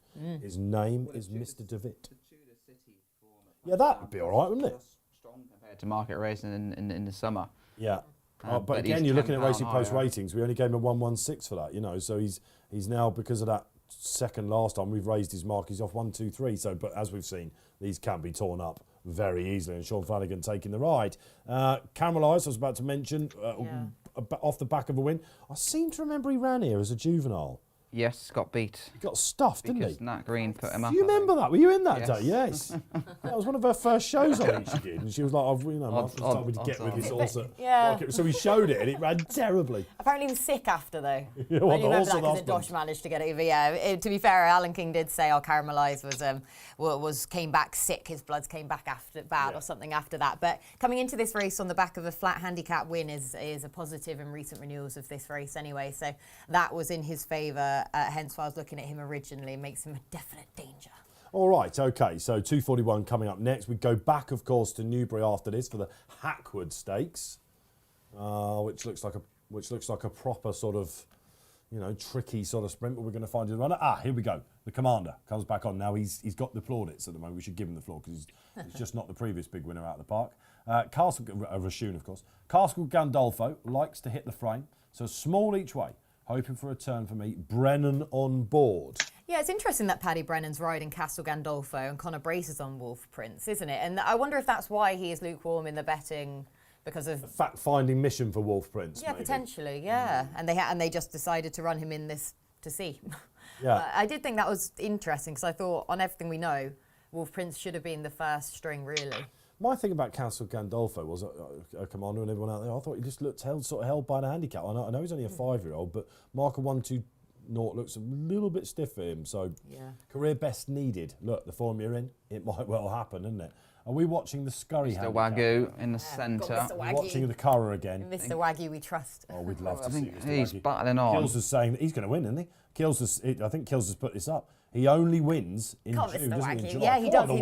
He is the month horse. He is absolutely. Mr. Wagyu. It's like, no, don't you go away, whoever that is on the stand side. Yes, get on up. That's it. Yes, what a tough play. If you were following in Paul Keeley and the Sizzlers, then if you watched What a Shout yesterday, Kills put up as one of his naps of the weekend. A British raider goes over and wins in Ireland. Haha, happy days, it can happen. Stick it to them back over. Irish derby, whatever, we'll have it all. Absolutely. All right, great stuff. Good social that was. We've got some more socials built up out there for in between these races coming up, by the way. So from one sprint to another, we'll be going at Newbury soon. Oh, thrilled to see Mr. Wagyu go and win that. It was a real game effort, that, wasn't it? Stewart's Cup. He'll be going for next, you'd imagine, wouldn't he? Because he won the consolation dances last all those year. dances, didn't he? Ran really well at... of course, we've got Rohan coming up. It's a boost for him, isn't it? Yeah. And the Hackwood coming up as well. Strong Hackwood as well. Nice to see a nice big field. Who knew? Which is rare. Who knew? All right, we've finally got a double-digit race coming up for you. Welcome along. If you're just joining the party this afternoon, this is Racing Post Live with our sponsors Betfair. Along the way, Dave Orton, James Millman, Kate Tracey and Barry Orr steering the ship for you this afternoon. We are less than an hour away from the... Oh, no, about an hour away, aren't we? From the Irish Oaks, of course, 3:45. Loving how they're tagging on these terrestrial races for the Curragh over there. It's a really strong card over there. What's running tomorrow at the Curragh? We've got the 2 Group 2s. Yeah. Tomorrow. What's said about Sundays after last week, wasn't there? Why was one of the big meetings? Because we had the free jump Yeah, they are trying to give one blank. Last Sunday was flat tragic, Sunday. wasn't it? Yeah. It was. I was covering the action then, and I sort of thought, what on earth is We going had on? the Group 1 in France. Good to see Tenebrism, by the way. Back Pulsic. Oh, what are we doing with this 3-year-old filly mile-ish division? Oh, do we there's think a it's question. good, or do we think it's not great? Spiral's not really done what she was supposed to do. No, that's what I mean. Every time we have a weekend, I don't know what to make of this crop. I don't know if it's really good or not. Best of them's still waiting to come out, isn't she? Homeless Songs. Yeah, homeless, but sure, she won't be running on this ground. She's going to run in the Damn Matron, got isn't she, I think? jarred up. It's very well It's all that to just- give a break and then come back for, Autumn campaign. Yeah. maybe Breeders' Cup. She could be the one we thought that might give by. Hopefully she'll add some solidity to that division. Yeah, it needs it, absolutely. Definitely needs it. Yes, indeed. All right, okay, we're 2:41, we're lining up, and it looks like Ingleby Hollow is going to be ridden for luck for Kate Tracey. Wolf Prince is up there, Piscar Pike, one of the outsiders, Jamie Stone, good horse on his day. He looks like he's going to be up there as well. Looking for some of the others. Michael Arthur Bridge is a speed horse. Where's Toronto? He's at the back as well. Yeah, that's what I want to see. It's doubled in price. Toronto has. He's like the 60. They're not listening to us, Barry. Two Obviously, of you going, James. Two of you go, quite obviously should have worn the red, and then maybe there might have been a bit of solidity behind your. I should have worn a creeping up t-shirt. to Barry today. All right, Wolf Prince has gone off, and they're already tearing along. I Right, think. all take Oh, each look. other on, please. What does the clock say? No, they're not going that quick. 32. 32, it must be rapid. 32. Woo, hang on, Must be we're fast. rocking and rolling here. Right. Mr. Wagyu gets a quote for the Stewards' Cup, Barry, does he? Yeah, he certainly does. He's 8 from 14. Oh, I Back-to-back love him, wins. Mr. Go on, Wagyu. Mr. Wagyu. Tasty This Mr. time of Wagyu year. going next to the Stewards' Cup. Glorious Goodwood will be covering that, of course. All right, on the inside. Now, none of us have gone for a favourite. We're just taking on all the favs, aren't we? Yeah. And Gerald Serving you Quinn's guys horse. well, not me. I know, it's not going well at the moment. Yeah, you're terribly. loving the favs. It's going terribly at the minute. Yeah. All right. Okay. Yeah. Kate needs a winner today, but Wolf Prince has gone into the lead. Now, I imagine this is going to try and help Hurricane Alley a little bit, isn't it? We've overlooked on the panel Brian Hughes and Donald McCain, but Gaelic Coast, who last time out winner, is in close enough attendance. The fav on the hat trick is a little bit keen, I suppose. Cirque Royal, Noel McParnham, not so much as Piscar Pike, however. Moving up slightly now on the inside. That looks like Ingleby Hollow tomorrow. Oh, He's at the back. Sorry. Similar colours. Where's Michael Arthur Bridge? Out the back as well. Caramelised, a little bit keen. Yeah, he Flat can to be the on. jumps.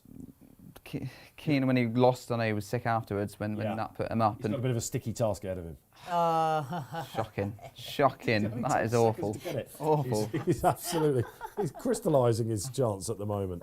He's out the back then. Galata Bridge. Now, I quite like this with Galata Bridge. You're happy? I am, because Okay. it's the track that worried me. And I think Sam Twiston-Davies is going to let them all get on with it and try and make his move in the home straight with no trouble. Yeah, I He's just- going to come with that outside run. Wider, Can't yeah, come on the outside inside run. here. Well, no, you can't market Rasen and no. Not with a hold up. We almost saw it to positive effect on our last, but that he is won one despite in how many? 1 in 10? that troubled He's route, kept didn't he, that, Arse Paddy? yeah. Yeah, exactly. It just doesn't happen, really. Okay, Barry, we're out onto the final circuit. Anything hot? Nah, Cirque Royal, your favourite, strong at 2.80. Outside of that, Ingleby Hollow, 12.5. His name's McDevitt is 11.5. 5 Galata Bridge now coming in for support. Thank you, Barry. That's what I wanted to hear.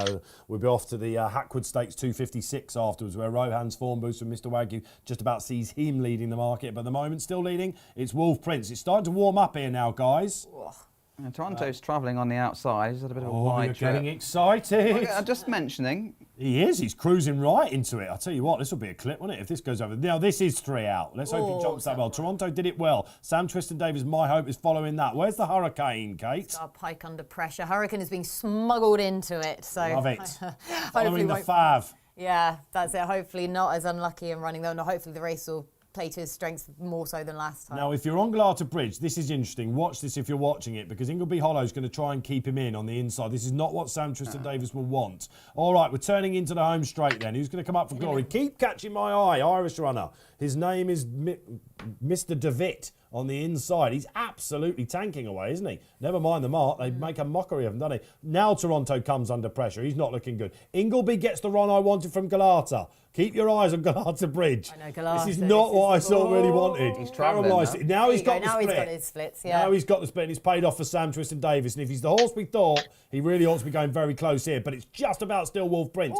Ingleby unfortunately goes. Let's hope he's okay. A couple of them now feeling the pinch. The Irish runner on the inside. And Galata Bridge, again, he's thrown it. but the front runners have got him. Wolf Prince has run a blinder. Come on, Galata. What's this one coming through as well? Castle Gandolfo for the commander. Whatever. Oh, I tell you what, they're all really, really struggling to get the grips with Pisgah Pike. Here comes the the commander's going to get it. Is he under Brennan? Oh, Pisgah Pike just sees it out. One of the bigger prices, wasn't he, for Gavin Sheehan and Jamie Snowden. Didn't shine on his return. They've stuck the cheap pieces on. Castle Gandolfo is running absolute career best. Hasn't quite been good enough, Barry Orr. No, Pisgah Pike at Betfair SP at 34, so 33-1. Castle Gandolfo just trying to get there to finish, traded low 1.66, so 6-4 on is the low that he traded at. What a cracking run from Wolf Prince. Well, really, really tough, admirable sort of horse. 1.87 was the low that he hit in running. Wonder where it makes you wonder about where he'll go next. I wonder if they'll be looking at. They have taken him to Cheltenham before, the festival. I wonder if they might be looking at something for him. Oh, please don't start looking for festival quotes. I'm not looking for festival quotes, man. What is Never wrong too with you, man? We're in July. I'm talking about October, Barry. You have been told. I've been told. Please, Dave Orton, do not ask me for a... Come on. Yeah, County Hurdle, please, Barry. What is he on the sportsbook? Don't even go there. All right. The favourite, he just finally found his mettle there. Galata Bridge... Great at the last there. I don't know. I still think there's a good race in him. That wasn't his track, I would say. So I'll keep the faith a little bit there. But we must move on then. It's the Hackwood coming up. Let's go back to Newbury because one of the big outsiders there. It wasn't Toronto. It was the Pike on target, Pisgah Pike. Again, sometimes you've got to think a horse is going to improve a lot from its first run. He did there. Let's move on then to Newbury, Barry. This is, as James says, a very good race for the grade, the Hackwood. Yeah, it's a cracking renewal of the Hackwood. It really was. Sense of Duty was going to be a short price favourite in this, but surprisingly wasn't declared on Thursday. But Rohan 5.5, the Wokingham winner. Man of Promise is 6.268. Minzal. Remember the start of the season, Dave? We did a show from Newbury and Minzal. They all slagged Jim Crowley. They said he got it wrong, just didn't deliver him in time on this course and distance. And he was disappointing for me in Royal Ascot. Happy Romance, who won the super sprint on the card a couple of years back, 7.8. Chill 13. And I like her, the 6-year-old mare. She's just so game. She always runs her race. Her record after an absence of 56 days or more is 1-2-2-1. So she's no problem running well fresh. Her run in the Betfair Sprint Cup last September in Haydock behind Amarata Anna was a decent run, and she had run well in the Nunthorpe the time before that. 6 furlongs, good to firm ground. Perfect for her. Can't see this one out of the first 4. It's 4 places on the Betfair Sportsbook, please, Kate. What we're going to do is we're going to toggle over there and we're going to have 25 quid each way to take advantage of those 4 places on the Sportsbook. You can tell you got a bit of a glint in your eye about this one, Barry. Yeah, I've had a few quid in her. This is the nap of the day. Yeah, I thought she'd take... Obviously, the only thing is it looks like she's probably been held up a bit in her work because... it's July and they're only getting her out now. But if they think she's fit and ready to run and do herself justice, running fresh is no problem whatsoever to her. Not from this yard as well, who enjoyed a double on the card at Newbury yesterday. Chateau, of course, took out the listed 2. He's impressive because he had nowhere to go, did he? Jim Crack. Quite some time. Well, we got a loose one. Yeah. Okay, we've got a loose sprinter, which is not good. All right, well, we're all worrying to see the number now. It's backside, not side on, unfortunately. This isn't going to run, is it? It's literally sprinting past the crowd. Oh, okay. One of the outsiders, Run to Freedom. Yeah. Oh, Rob Hornby. Oh, no, Rob Hornby. You're down, mate. All right. From 46 is the Colin Keane stat, and Rob Hornby's had 6% strike rate at Ascot. Something tells me you're getting ready to tweet. No tweeting, no. Are you going to behave yourself, are you? I'll retweet it if you do. All right, okay, so if you're just joining us, Colin Keane takes the ride on Westover, we're hearing. Of course, he won on him in the Irish Derby as well. Some people will be thinking that makes perfect sense. But poor old Rob Hornby. Dual Group 1. We all thought he was going to get the ride, actually, didn't we, I think we thought they were going to. No. I did. Did you? What, that he was going to get the I thought ride they were going to back put him So back on. does that mean that you You didn't believe get peed off with him about that you the Derby? believe the excuse? Possibly. The only thing I would say, Rob Beat isn't Desert Crown, would he? Rob isn't stable jockey for a race Beckett, so it's not like they're not using the main man. They've got 3 different jockeys in the Hector Crouch, retained owners, whoever they use. He would be number 1 pick, wouldn't Don't think so. he? You don't think so? No. Who's number 1 there? They're not. He hasn't got one. Whoever Whoever rides at first tends to keep the ride, I think, generally. Well, unless you're Rob Hornby. Yeah, but You know, Khalid Abdallah, weird one. Juddmonte Farms, they've always used real high-profile jockeys. They don't tend to. He's going to be difficult. Yeah, I mean, we are talking about Juddmonte, aren't we? And I can kind of see why, because there's only one chance of his horse, and Rob hasn't got that Group 1 experience until the weekend. But both were straight lines, no real tactical decisions to make. Ascot on the King George on that round track, jockeys time and time again can get boxed in, and he's on a horse that's got a great change of pace in Group 1 company. A few people picking up in your chat about your stat about Colin King being 0 from 40. But if you want to mention about Rob Morby not riding at the Curragh, and that's why we want to use Colin Keane, then you go to Ascot and you use a jockey that's even another winner at the track. It was a bit of an easy cop-out at the time. Snag, that one, wasn't it? Yeah. And what was a shame was that Rob would have won Harry it. Bentley, of course. Yeah, he would have won. This is word to mother, quite right, Harry Bentley. Yeah. On the sidelines at the minute. All right, okay. Kamada's saying if St Lawrence wins this, I'll be on the floor. Why? Because you've put him up like Tom Segal. Price-wise has gone for this chap. Rohan heading the market at the moment, though, Barry. Happy Romance is in there as well. Rohan, I thought, just got an absolute Ryan Moore special last time, but we have just seen the form boosted. Is he certain to go off, Fav? No, he's not. Man of Promise is 6 and Rohan is 6, so there's nothing between them. 7.4 Minzal, 8-2 Happy Romance. Thought that'd be a little bit more popular. Happy Romance. Yeah. Another horse that always gives its running. Didn't run bad last week in the July Cup. On the wrong side as well last week. She had no chance in the draws, as Tom quite rightly pointed out in his column this morning. Yeah, I thought she'd go off. I like Man of Promise.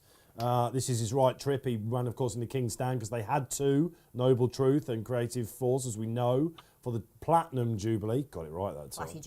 Platty Jube vibes. And Man of Promise was marooned, if you watched it. This was the one race, I said to Gills yesterday, I was coming in to preview this race. This was the one race of the weekend that I had to watch almost every... The July Cup? No. This race. Here, every contender I wanted to check their previous run. Rohan I knew in the back of my mind, so I probably didn't do that. But I wanted to see Diligent Harry, I thought was quite interesting under Kirby and Cott's coming back to Newbury. I wanted to see St Lawrence last. I wanted to see how great Ambassador run first time up as well. A little bit of money for him. Dubai with Legend, I wanted to see, was it just a case of the trip last time? Is he just a lunatic? Method wasn't too bad. Barry put him up last time, you remember, in the Scurry Stakes over 5. This is his course and distance. It's a decent race, isn't it? But I came down on Man of Promise because he was marooned at Ascot, and I thought he ran all right in the circumstances behind Nature Strip. And this, from stall 8, he really ought to be going close here. I know he's a bit of a maidan horse for people out there, but I don't like Minzal. I was with you, Barry, on that. I thought he sulked a bit at Royal Ascot of Minzal. Yeah, I wasn't mad about him either. I did flag up that he's traded short in running and got beat a couple of times, and that was the case again for Minzal. But he was too disappointing for me in Ascot. Now, if there's a Sod's Law horse in this race, we've all got one in this race probably, but definitely yours will be Go Bears Go. Stop. He wins. I've jumped off that just before we've arrived at the cliff on Go Bears Go. But he'll run his race. This is going to be thrown at you. Just as the bungee rope's going to be thrown at you, the parachute. This could be his day, couldn't it? He's 13. He's probably going to try and win. Yeah, but again, he was very disappointing in the Commonwealth Cup. He went out like he was shot that day. The Yard haven't had a winner for 35 days, 5 weeks, 41 runners. Ooh, you're under a bit of pressure from the ammo lot then, aren't you, all of a sudden? Another one, the horse boxes will be arriving. But I mean, this is his horse, isn't it, David Offnays? You can't take him away, surely. I mean, come on. There's much sentiment. How's the Commonwealth Cup form working out? I say that inside of my mouth because, of course, Perfect Power then blamed the ground. Yeah, I don't think you can... Blaming Rib didn't turn up at all, did he? Flotus won. Who? Flotus. Oh, yeah, Flotus. Fair point. Totally outclassed the field. But, yeah, no, she won. Yeah, you're right. Because we usually look for the Commonwealth Cup to You wouldn't say that was as strong as the Platinum Jubilee, would you? If you compare the two form lines. No, because the winner obviously ran very well in the last week's July Cup. Let's get some social interaction out there. There's Barry's nap. Win and place today on Chill. Chris Timms come back on and said, taking a flyer. Dubai Legend, one of the class horses in the race, absolutely. Coming back to a sprint trip. It's good. This is, I was going to swear and say something or bust for Dubai Legend today, but it's time to get off the pan, I think, if you are a Dubai Legend, of course, who's got the native trail form. Diligent Harry, the one for me. He's had a sinus operation between Doncaster, and we saw him right at the start of the season on Lincoln Day. He was only beaten 4 lengths at Royal Ascot, finishing 12th. beat Minzal, split a couple of runners today. Clive thinks he's come on for that, and he might well have done. He was second Happy Romance in the race last year. Was he around about 11s at the moment? So there's been a bit of money for Diligent Harry. It's coming back, isn't it? That makes you think that's probably the way, isn't it? All right, okay. We're watching a race at Newmarket. Yeah, one got loose, so delayed One's that got loose, so it's slightly delayed it, isn't it? So, okay, and the Commander comes back on. We're hoping that Run to Freedom has been caught. We think it has. But it will just delay proceedings if you're joining in and wondering where the Hackwood is. If Chill runs his race, he could blow them away. And I've had a saver on that, so you're with Barry on that. Yeah, Barry's very keen on Chill. She was some bet off 63 in her handicap debut, wasn't she? Yeah, absolutely. She was favourite for a big race last year, wasn't she? Was it I can't remember. It was a handicap, and she didn't turn up for it in the end. She then went, of course, to the Nunthorpe, and it was the Amaranthiana run. Finished fifth, ran well, third to Amaranthiana. Her and Happy Romance, not a lot between us, so I suppose you should have them closer in the market. It's difficult, the sprinting division at the minute. It's too open, isn't it? Because there's no standout. It's what we used to know as the pre-Batage sort of like sprinting division. Isn't it? Everything just wins when it's ready. You know, there's no consistency. Hence why Nature Strip could come and do what he did. Well, it showed us that we're just not on the lacking the international depth at the stage minute. with our sprinters anymore. Oh, not at all. And that's why I thought perfect power. I think he had his excuses then last time out, personally, with the ground. The I said last week he could be the one that takes us back. Yeah, but, because I He's got a lot still to do as think well, wasn't he this season has proven himself as the best sprinter overall in this country. Which isn't saying a lot then of the rest of them. I still think he is probably the best on that basis. But that's why we kind of need the Hackwood, really, don't we? To then, for the Betfair Sprint Cup and everything down the line, between this Group 3 and the Group 1, there's not that much. Well, we're off and running. It's another split screen, but they've gone anyway, despite the fact they're just finishing at Newmarket. So we'll hone in. I can tell you that Royal Commando is one of the real pace setters down the far side. Go Bears Go, surprisingly, is there. Looking for someone. Mana Promise is up there as well. Happy to see that. Chill full of herself with Minzal in the midfield. James, what's catching your eye? Rohan, again, as usual, missed the break. Holly's at the back of the field, and she's going to weave her way through. On Rohan, of course, taking over from Ryan Moore, who's at the Curragh today. St Lawrence is out there. Method going well. Diligent Harry's got a lovely toe at the minute. Depari Legend coming stand side, Kate. Yeah, interesting then, and interesting over this trip, but he's definitely got the pace to be making it from what we can currently see more towards this stand side. Happy Romance is switching out. Harry's going quite nicely. Minzal's on a going day, I think we can say that, but it is at the moment still Royal Commando. Yeah, Diligent Harry's going well. Mana Promise is there as well. Depari Legend falling in a bit of a hole. What's this finishing? Go Bears Goes having the same Minzal's. And look at Chill. She's not going to get the run through. Rohan's going to the middle. I mean, remarkable Rohan. I tell you what, Minzal's going to do. Wow, a range of changing fortunes there. Go might have even run on for second. What a finish that was. Pick the bones out of that, Barry.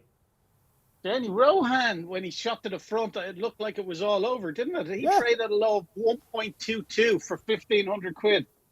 Rohan. Unbelievable. Minzal, your winner, traded at a high of 11.4. I don't think that was in the race either, because he's bet for SP at 5.7, so that was during the race. But it looks like Go Bears Goals got up for second place at the finish as well. But, weird runs from a lot of horses in that race, absolutely. Yeah, it looked like Rohan had it. And how short did he go again, Barry? 1.22. Jeez. And again, you said he came through from. It looked like he's already at the back. Looks like she's timed it right. At Ascot, he kept on going. Today, he's just tied up in the closing stages. Wall, didn't he? I'll tell you what. Who's got off? Talk about cliff horses. Minzal. Everyone thought we might get a Group 1 this year. He was really sulked for my money. Here he's got loads of cover, Kate, isn't he? It's made a difference. Yeah, he has. Like you say, he's got loads of cover there. Come through with a really sweet run as well under Jim Crowley. He was kind of the horse where, not that I didn't want him to win as such, but when we talk about the sprinting division this year and the horse that you kind of are sceptical over if they win exactly then, again, it's just lacking any solidity to the sprinting division this year when Minzal comes and does exactly what he does here, but it's picked up in really good style. Say Rohan hit the line so strongly last time out. Still, I mean, he's a Group 3 horse. And if you're on Rohan here, she's only hit the front inside the final. I was going to say, it's not as though he's got there too soon, no. Derby Legends run well, and now this will be interesting for the super sprint because he's come right up the rail. Good news. Yeah. You've got the rail, have you? On 20 out of 21. I was going to say middle to high is where you need to be quick enough to get the rail. Are you going to be quick enough to get the rail? Well, if we're running on through the gaps. This is the horse that you're in love with, of course, Safari. He's just a little bit annoying. If you want to know why that is, you can get your questions into, James. The super sprint comes up next. Real sort of like, I don't know, it's a summer highlight, I think, because we'll talk about the race in its inception. Of course, Richard Hannon and Lord Carnarvon had a good go at, making sure that the race made it. And of course, they won it for the Virgin Lyric Fantasy. Lyric Fantasy, So little it'll be an pocket rocket. Absolute pocket rocket. And they won it 11 times, the Hannon Yard. Holly will not understand how she's got beat. How has she got beat? He just seems to have stopped, didn't he, in that last Or just 50 yards? has Minzal just found an extra sort of little bit more? Well, she's he's made a up very 4 good lengths horse, Minzal, on Minzal, though, to go flying by him. I wonder if Dave Jennings has backed him, because this is kind of like the horse that he had him really scratching his head, our Irish deputy editor. I hope Minzal. Yeah. Sprint Cup we're hearing next maybe for Minzal, Barry. Is that right? Yes, it is. Yeah, the Betfair Sprint Cup. He's 10 from 16 for that. 10 from 16. So there you go. Against the Group 1 horse, he's vulnerable, isn't he? But where are they at the moment? Alcohol-free Naval Crown. Well, alcohol-free. What are you going to do in that race? Right? Just versatile. Yeah. But she's won Group 1. She's proven herself as versatile now. Yeah. I didn't think that much before. Is she heading back to the Sussex? Looks that way. Yeah. Looks that way. It's pretty amazing, it really, a July Cup winner then stepping back Great up. to see, isn't it? In Like with Down Under, was experimenting with trips. Who knew? But it does look like she might go and have another crack at Baid. Of course, she won the Sussex Stakes. Looks like Baid's going to go. We think he's rocking up there, don't we? Not heard otherwise that he's not. Absolutely. What price would he be for that at the moment? Pretty short, I'm imagining. Caribus and Kate's beavering away on the... I'm trying to find there. out what that is. Owen Burrows' horses are flying as well, aren't they? Nice 2-year-old yesterday. Yeah, I put Name that up. escapes me. In the Shake eye Asmus. catcher in the net. Previous run. No, yesterday, thank you. Yesterday is his eye catcher. Yeah, but I mean, it was an eye catcher from his first run. So basically, there's something called an eye catcher tip on the app. You'll see it, and in the tips columns as well. And we are the expert eye division or the analysis department. Yeah. The close-up running guys. They are dictated to by eye catchers for at the end of a close-up comment, did well, or promising, or eye catcher, or ran well in the circumstances, that sort of thing. And we tick them on something called Racing Form Interactive, which is one of our programs. And whatever's got a tick, you can see the runners the previous day. And I chose him because I thought he ran on well. That was the first runner at Newbury. Usually the eye catcher is because the horse is about to produce a big performance, so they've got quite a good strike rate. Anyway. Did you want the Sussex Stakes betting, by the way? Yes, please. Betfair, Baid, 4 to 11, Caribus 3s, then it's Real World 14s, bar alcohol free. Real World's Poor great. Real World. Diary. Poor Real World. All for Real World.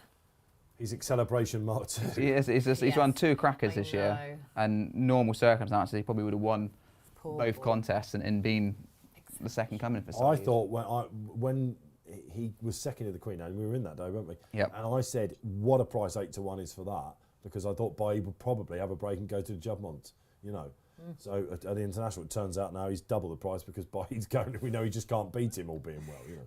It's going to be something to say for that, of course, the Sussex Stakes, a Glorious Goodwood, which we're covering. As I keep mentioning, we're really, really looking forward to God's Racehorse coming back and joining us in the final week, of course, of July. We've got Galway that week as well. It's all livening up for that. We've got to get back to Market Rasen, though, guys, because we're 10 minutes away from the plate. I like last year's winner. So does James Millman. We'll get that out of the way now. Frankie de Burley. Where's he in the market on the exchange, Barry? Yeah, he's currently trading at 7.0 on the Betfair Exchange. Texard 7.2, 8.4 Morlock. Mahler's Promise 9.2, 8.8 Man of the Mountains, and it's 11 bar. I'm going to back Costello here, please, Kate. Horse that won just last Sunday in Stratford, won a handicap chase on good ground. It was ground which he's not meant to like. He gets his £5 penalty here, but I just like the way he went about his business. That they're currently trading at 15.5. We're just going to have 25 quid win at 15.5, please, Kate Costello. Oh, good. There's additional places on the sports book here for this race. It's 4 instead of 3. Okie dokie. Are we on? Yes. Trade Good. placed. All right, okay, so you've got plenty of time if you want to get involved with Barry. There on the highlight then, we're hearing. You guys are saying this is the big race of the summer. It's for summer jumping. I always thought you Toxter was up there as well. Prize money wise, it probably is. 50 grand this is, isn't it, worth? And it's a graded chase. 30. I had it down to 3. Do you mind if I take the floor? Of course, go ahead, I'm please. going to take it. Okay, I've got, if I was doing a combination trifecta, I would have Frankie de Burley ahead of Mahler's Promise, who won the trial here last time, and Tardry as well.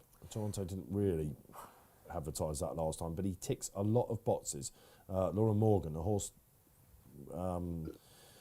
that's probably got a little bit more to come, I think. There's so much pace on in this race. If you look at it on paper, it's scary. Yes. It's like they're all going to lead over the first. This is 2 mile 5, of course. I thought Frankie de Burley would get the sit, and he has been laid out for the race again. It's almost a near identical pattern to what he did last year for Roddy Owen. He's very local to me, Roddy Owen. He's a right careful character, and his horses always seem to go well, don't they? Whenever you're watching, he was 4th in the Topham, of course, behind Mac Totty, this guy. So this is a proper Saturday animal. He's only £2 high. He's got more weight on his back because it's not as good a race as it was last year. I just think he maps to get a lovely run. If you watch back that Jerry's back form, which we've mentioned already, still to 2 out, he was bang there. This is his trip. He won the same Uttoxeter race before that when he beat Roman de Senam back in April. It's just here, and this is the Bowens race, isn't it? So, you know, it's the time of year where you're not really got your jumping hat on, unless because you don't like the flat and you're watching this all the time, which I'm sure some of you are out there.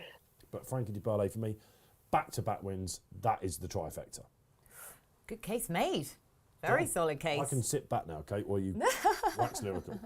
Yeah, no, I completely see the argument for Frankie de Burley to go and win this race again. Bowens at this time of year, they've won with this race with 2 of the last 3 runners in the contest as well. And as you say, similar path. Don't think it's as good a renewal as it was last year. So even with the extra £2, I don't think it will hinder him whatsoever. So completely see that argument. However, I really like Marla's Promise here, so I'm happy you're including in your combos there anyway. It's just on a trend perspective. It is it's completely. Strong. Yeah, trend's perspective is very strong then about Marla's Promise. Coming into this race on the back of a win last time out is a notable positive. 7-year-olds, ideal mark of 127 then himself. That was the trial, as you say. He won last time out, won it by 2 lengths. It was a further, 15 lengths back to the 3rd as well. Statuario, admittedly, the reopposing Statuario who finished 2nd there, does love finishing 2nd. So you can crib that, admittedly. But I still think off this £5 higher mark, I think he's been let in pretty leniently. No, I was talking to Michal Nolan about this the other day because I told him I never tell jockeys when their horses tick all of the trend boxes then because I just don't like doing that. You really ought to be winning that. And if you don't come yeah, back I and basically said to him, oh, you're on the trend. You're due to win the Summer Plate then on Saturday. He's like, really? I said, yeah, and he said, what's the pitfalls then? What do I fall down on? I was like, I can't tell you that.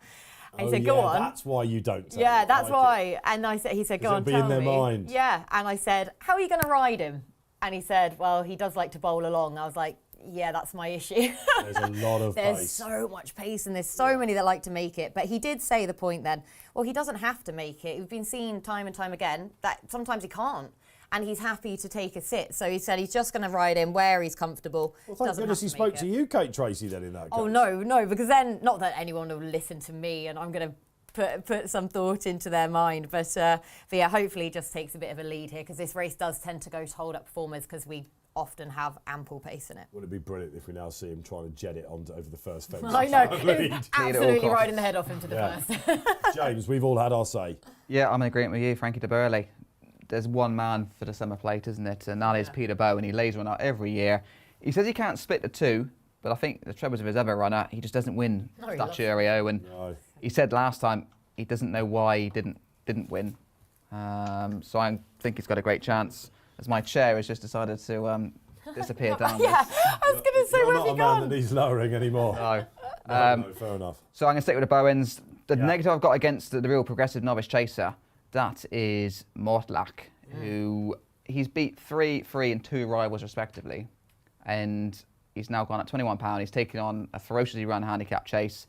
This is where his jumping could get found out. You say that again, the name of it. What? What's the course called? Mortlach. It's like I was listening to The Lord of Rings then when you said that. Why? You did all of a sudden take on the form of a hobbit. My chair keeps, for no reason at all, I love that chair sinking. gets mixed about every time. It's the roulette that we play of who gets the sinking roulette. chair. Absolutely, we knew what we were doing. That teaches him for not pressing the buttons today. Yeah, exactly. There's your karma. Yeah, if you're wondering what I'm talking about. Dwarf as it is, but the chair didn't help I me. said to them both coming in, who's going to press the buttons of Barry today? Because you're near the top of the tree for it. And James ran straight Very in and shallow made sure tree. he didn't do it. That's why you're having a terrible day.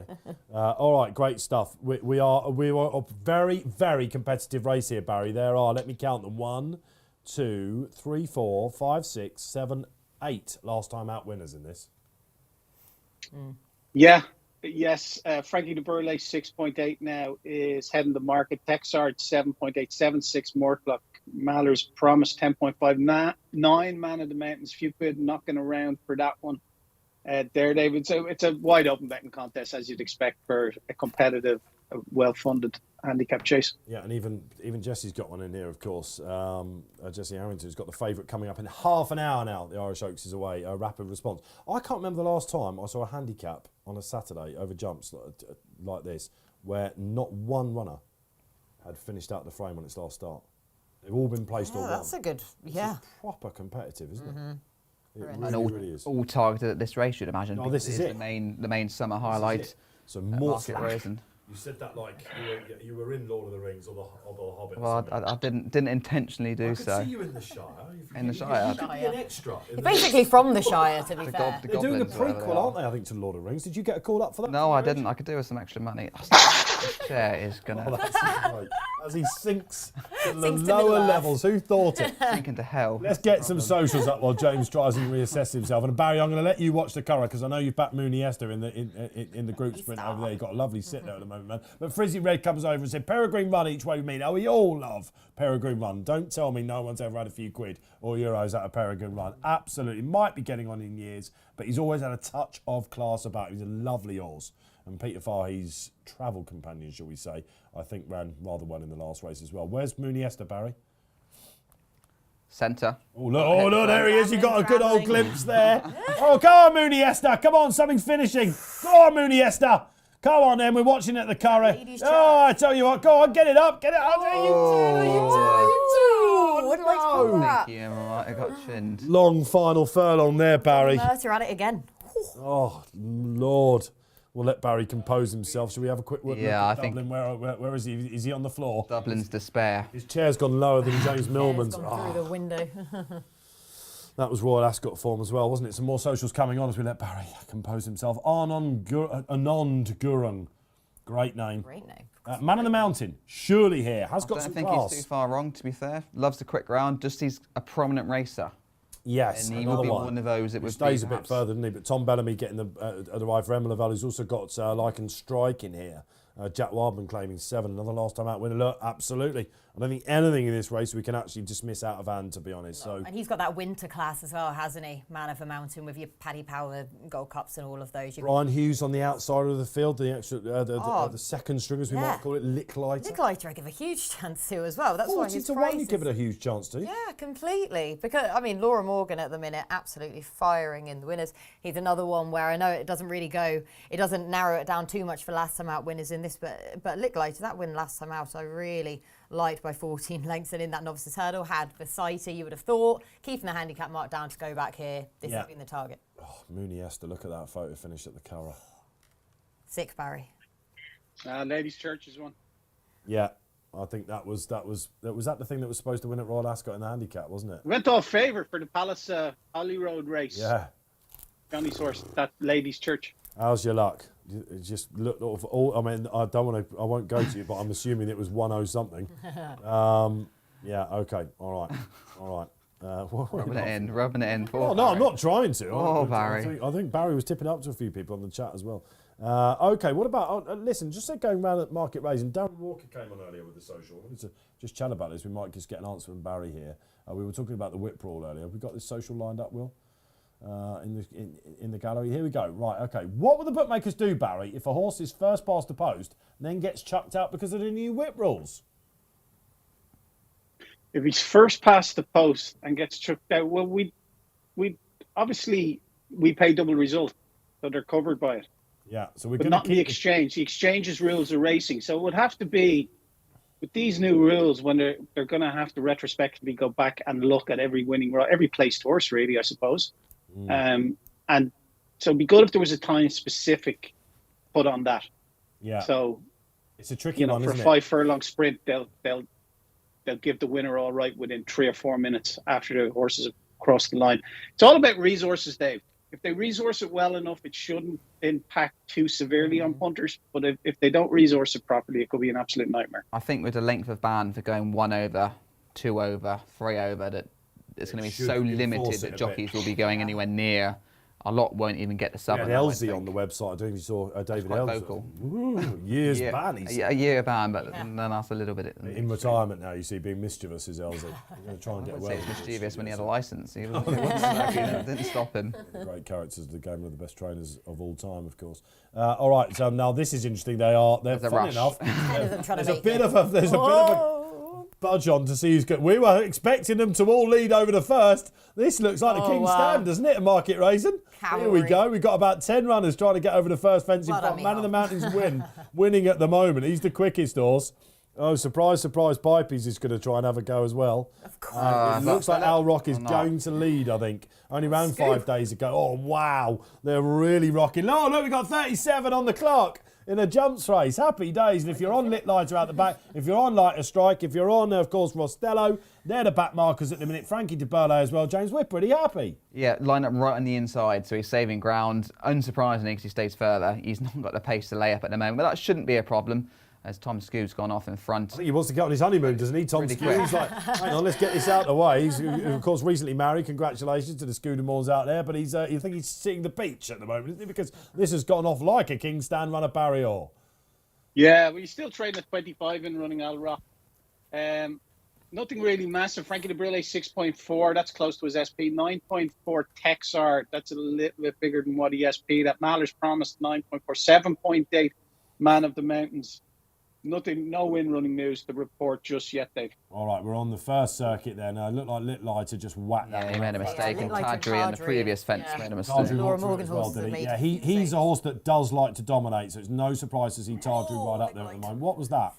Lit Lighter again, was it, at the back? Yeah, taking a chance again. Frankie's 0 just on that struggling with his 40K. strong pace. He's only got a couple behind him. I know they've gone hard, but John Bowen isn't panicking. Very, Hard very race, confident, takes Sean. It's James Bowen, of course, in the saddle, isn't it? That's James. Yeah, I was going to say, they James, switched yeah. around, yeah. Sean has jumped onto Statutorio. Maybe that, I mean, that's interesting, isn't it? Because He would imagine he would have had the choice. Dad's probably gone, look, how did that not win last time? You're getting on board this one, you know? So, look, Well, maybe Sean said I would have won on that, and that's Yeah. maybe. kick on then. We've got JP's also we didn't even mention as well, the progressive La Dominale. He's another travelling one- quite nicely, actually. He in is, and fifth again, place. another one that usually likes to get on with it. Rapid responses there. Now, Miggle is obviously probably about to go over this fence and go, Kate was absolutely right. There are 5 trying to beat me for the lead here. Hang on a minute. what's Oh, that? no! Oh, he's gone! Mahler's Oh, the promise. commentators curse Dave and Orton, Miggle. you did that on purpose. Thanks, didn't you? Dave. Kate should have told. Thanks, Kate Dave. should have told me to lead. I know exactly. I'll probably get the blame now. Oh, I think I'll he get the jumps so blame, much better Kate. when he's allowed to bowl along. First thing to say is the horse is bowling along loose now. Yeah. Miggle looked like And he was yellow up all light right. and strike. Jack Wildman's lost an iron. Yes, he Right, has. right, That's ran caused him to over lose me, an oh. iron out the back. So if you're on light and strike, Jack Wildman needs to get it back quickly. And for a young jockey, that's Pesky not fence gonna at be Market Rasen. There's a lot of casualties, isn't it, for a Oh, house? it's horrendous. They tried moving it about at the That start. will be third last on the final circuit, of course. Look at Mortlach. What lack? Your Mordor horse. Considering his lack of experience, he's going okay, isn't he? Yeah, he is, absolutely. He's been running in 3 runner fields, 4 runner fields, but he's got Paddy on, of course, and steering him to perfection at the moment. Now, Frankie's starting to get a bit closer. Yeah, That's I'm what happy. want to see. You happy? I'm very happy. I'm very happy. Peregrine Run. Frizzy Red on that, of course, one of our commenters out there, and being given quite a lot to do, the old boy as well. Expect him to come with a bit of a rattle. Now, this is interesting. The other pipe horse is starting to make a move. Yeah, Phillips Texard. got itchy feet. You can't. Yes, they can't. Yeah, he Phillips just got can't. itchy feet again. Can't sit in behind, can he? Absolutely. He's saying, I heard Kate Tracey said there's going to be 8 front runners in here, but I want to be one of them. Yeah, yeah, exactly. If there's going to be that many, I make sure that I'm one. Yes, okay, all right. Come on then, Man of the Mountain, just still about leading. A few people on that out there. What do we look? Rostello. Oh, no, Barry, wasn't it? Oh, Tawdry. Tawdry, that was going to happen. Absolute walked at it, gave him Done that- no oh, chance he's done whatsoever, that David Noonan, to stay aboard. Tawdry, oh. Frankie's just picking them off one by one. That's what we on want the to net. see, isn't it? Now, what's this on the outside? Statutorio stablemate. As soon as I said that, he walked through the top of it. The man Peregrine is Run wasn't loving this. great there as well. The stragglers are now starting to feel the pinch a bit, I think, aren't they? We'll see what Mortlach is made of at the moment. Man of the come under Mountain's gone. pressure, Now, at the and I moment, think- JP also has gone clear.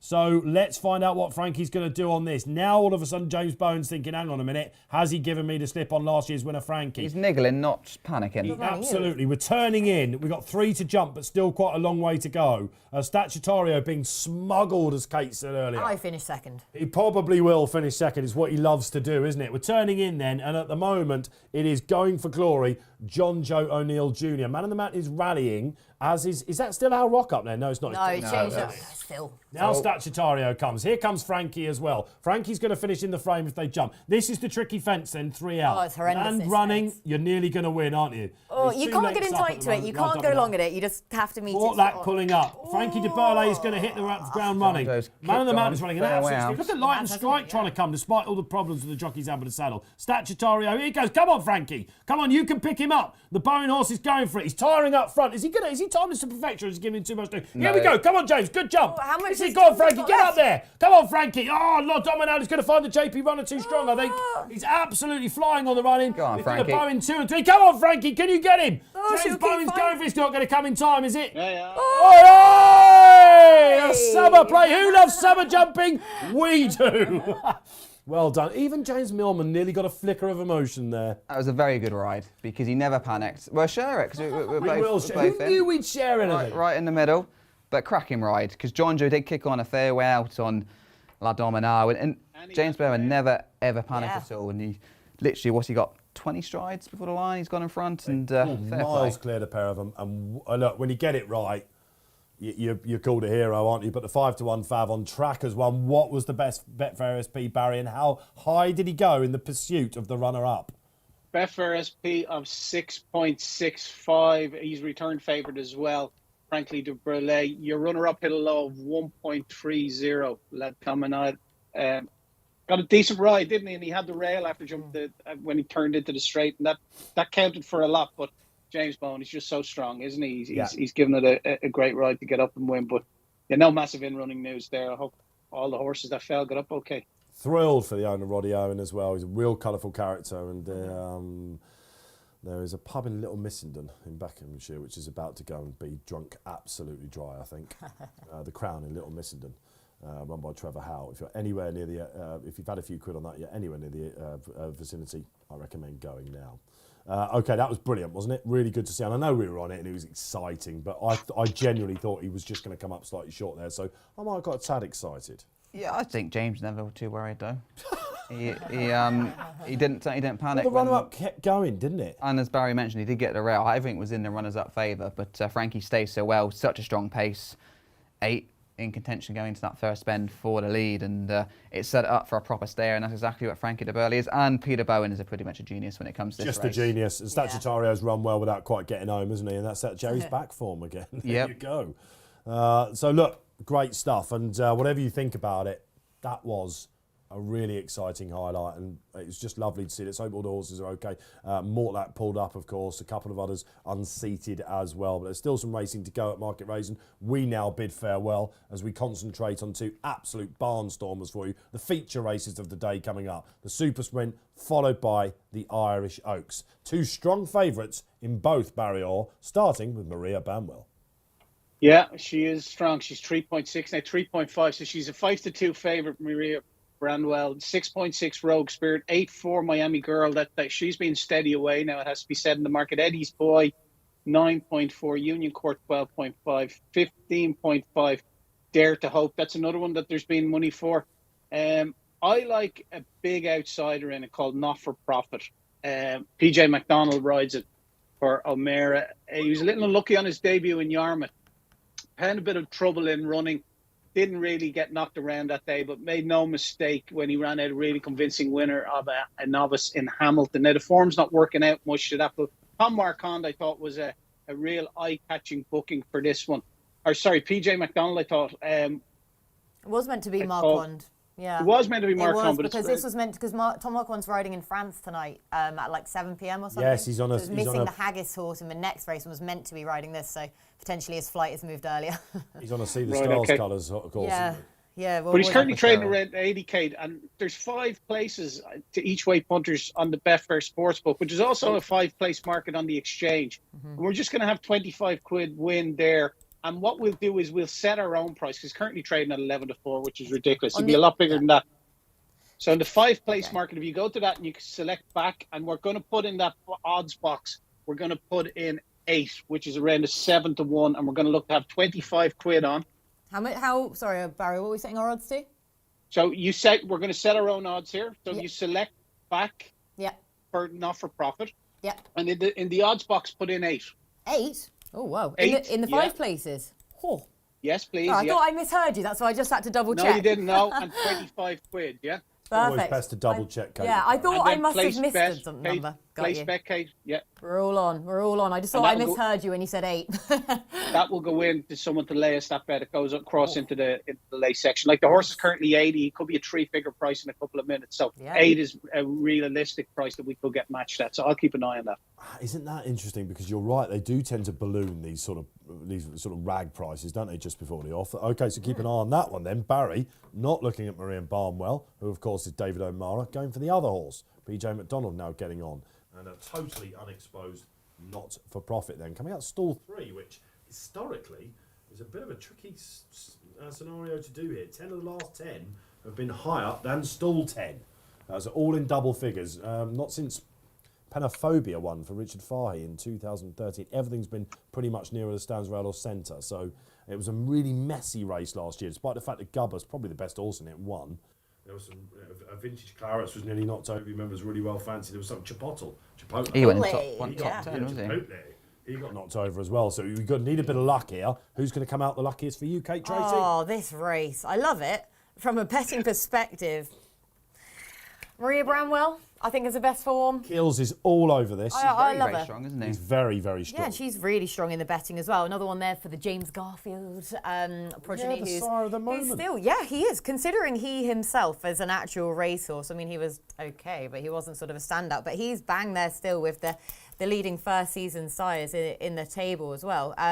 So yeah, James Garfield is a sire that I've really enjoyed following so far this year. Yeah, he's now down to 8th in the leaderboard then for the first He's season had sires. 3 winners from his first 5 runners. He's not had And any then it more kind of- individual winners Yeah, since that's it. He hasn't had. It's the enough to more. get the eyebrows twitching, though, that one, isn't it, when Yeah. it happens? But I just think, if you side with either in the Super Sprint, a horse that won last time out, or placed, or at Royal Ascot, it's a notable positive for this race. Maria Bramwell has the best form then from that Queen Mary form line, obviously with Miami Girl, who finished 5th, and those two to feature again then. If you even wanted to play the exacta, this might well be, or the forecast, there might well be a race then to side with Miami Girl, obviously coming out from Royal Ascot then and winning, as she liked then at Windsor on that latest outing. So yeah, between those two, I think that's the best form on offer. Maria Bramwell's just a filly that I really like, and drawn in 11, she'll have her options, but middle to high draws is where Yes, you want to be. it's the dramatised form, isn't it? Is this? We've got probably around about 3 or 4 minutes to go. Let's get the tips out of the way, and then I'll ask you who you think the best 2-year-old is you've seen so far, or your favourite 2-year-old at the minute. I'm going for Dare to Hope. I'll jump in, James, if you don't mind.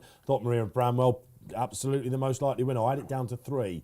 I had it down to Maria Bramwell, unsurprisingly. No surprise she's winning. She's a horse that I've been with. Was with her at Royal Ascot. If you're watching this show, I thought she ran really well when she was third. Rogue Spirit, I thought was the other one, Rogie. Tom Clover doing ever so well with these horses. I just had a toss touched off to Chianti yesterday in the listed race. This is drawn 18. We don't know how good he is, basically. He's very fast, I can tell you that. And Dare to Hope, because he's the biggest price of my 3, has gone on top. Oisin Orr, Richard Fahey, won 3 of the last 10. And this chap, if he comes back to his Nottingham form over 5, where he beat Rocket Rodney, really ought to be nearly favourite. And it was just that 6 furlong at Ripon last time. He was only beaten a short head, but I will forgive him that. Yes, he needs to step up, but this is just the sort of horse that tends to win this race. He'll do for me, Dare to Hope, and I think he's been nibbled at as well. Then my 3, James? Yeah, I'm going to go one of your trio. That is Rogue Spirit, who narrowly got caught by Chateau at Beverley. I was on him in the 2-year-old Colts race in the Hillary Needler meeting, and disappointed at the time, considering what Chateau's done subsequently. You wouldn't be. Then cleverly, for this race in mind, they've made sure they haven't got any penalties. They ran him in a little novice. A must-win race, wasn't it? Bolted up, was he 11-2 on? Little counter round. But again, a bit of experience at Beverley and a bit of a battle. He's got 8 stone 9, so he's getting £2 from Maria Bramwell. Miami Girl's got to give him £8, so he's pretty well treated. Still 18, I like that. And I just felt Maria Bramwell, sometimes these really good horses can come unstuck in a super sprint because it is a bit of a rough race and not always the best horse wins. So for that reason, I'm going to take a chance on Rogue Spirit. All right, OK, there are your tips going through then. So we're kind of looking towards the top of the market a little bit, unless, of course, you're with Barry, not for profit. Has that been matched yet, that 3 figures? It's currently trading at 7.8, and we're first up in the back section at 8. Yeah, so I'm confident we'll be matched. All right, great stuff, Barry. That's the trade, of course. So we're great with the charity. If you're having a great day, go to their website, show them a little bit of love. Why not? Now, 2 runners in this. Of course, we've got to mention them. Safari Dream, who's a character. Yeah, he's very colty when he ran the first time at Sandown, and he should have won the race because he blew the start, and unfortunately we got beat by one. That was a 6-6-1 on his third run, so that was a bit of a race thrown away. He ran much better at Windsor on second run, and we got stuck in the centre of the track. He won't be that far behind the Hannon horse that won that race, Swift Asset, who's 10-1, I think, and we're about 33s. But Like the fact you're drawn stand side as well. From what we saw said you'd get the earlier rail. on, he's going to be nearer the certain stands rail. to get the rail. Certain to get the rail, but we're going to be racing It's on tape. on that strip of ground, whether we get a clear run or not. But I think I'd rather be there than the low numbers, which Swift Asset is in stall 1. So if he's culty a bit, have you been watching out to see if we can see if... Well, unfortunately, Newmarket have only just finished, but he seems to be all right. He's just there in the corner, white sleeves, yellow and black And colours. a word for Wolverhampton. She's got good speed figures, top speed. She's 4th top, which is quite surprising, bearing in mind she's like 150-1 or something. And of course, she ran over 6 there last time. Both for starts at Newbury over 6, second to Rich, big price in a 17-runner field, and not a bad effort last night. Realistically, this is a really strong super sprint for me. There's 6 or 7 here that would win normal renews. Union Saint, I like her. Union Court, sorry, because we were... Tom Siegel put this one up. Tagline, who's got black type, she was second to that horse on debut at Leicester. She then won a little event at Chepstow, and she ran well on the wrong side in the Windsor Castle. We were mentioning the best 2-year-olds, Little Big Bear, the winner of the Windsor Castle. Do you think he's the best 2-year-old? That's my idea. Is it? Brad No, said I was a bit crazy. He's up there for me, for sure. We haven't really seen the back end ones yet, have we? What did you make of the Superlative Stakes? Isaac Shelby and the Godolphin horses, they came well clear, didn't they? 2 very good Meenan horses, loves I think. Isaac Shelby. Yeah, I'm not surprised. Very, very strong in him. We saw why Lion of War only made 7,000 at the sales, because he was very unbalanced They got on the quick ground and the probably dips. Right. I thought they got the tactics wrong as well. But yeah. Line of War. All right, okay. All right, Kate, favourite 2-year-olds so far as we wait for these 2-year-olds to go in, the babies at Newbury? I will side with Persian Force then, just for the volume of form that he's shown then. He's solid, isn't he? He's just solid. Yeah, he completely is. And I know with Bradsill that beat him, I say that Bradsill, I say he's a quirky bugger. Because he just, the way that Holly Doyle sort of got after him at Ascot, and the way that he then almost jammed on at the line as well. I'd say he's got an awful lot of ability, but he's not 100% straightforward. And he only made 47 at the breeze ups. Yeah. Considering the engine that he's obviously got. The Coventry form's been given solidity, hasn't it? By Oh, it's- Persian, of course, and the beaten horses in the Performance-wise, July it's Stakes. strong. He's not very correct. No, yeah. I love the way he came down the middle. It just was long last off the bridle. Yeah, no. When are we going to see him next, Jim Jim Crack? Maybe go to France. Mornay, possibly. I Morning. suppose. Yeah. Okay. I don't know. I've not heard, to be fair. I've not. Who's that for Bradsill? Yeah. He's entered in still be the leader of the Phoenix, the Jim Crack, and the National. Phoenix Stakes, absolutely. Yeah, all right. What about your idea of the best 2-year-old out there? Let's see if we can get it in before we get to the Irish Oaks at the moment. Right. Okay, Barry, we've had our say they're going in. I can tell you that the rogue horse look absolutely tiny rogue spirit. Maria Bramwell, is she going to break 2-1 or? She's around the 5-2 mark, heading towards 11-4 in the exchange. 3.65, 5.7 Rogue Spirit, 10-5 Miami Girl on the slide a bit. Eddie's Boy 11, Swift Asset money for that 13.5 now. The big springer of the market, Union Court into 8.8. David Probert in the plate there. That's been matched at a high of 24. As long as she's good in the stalls, that's cost her the Windsor Castle when she was withdrawn on her intended debut. She's just heading forward now and just proving a little bit tricky.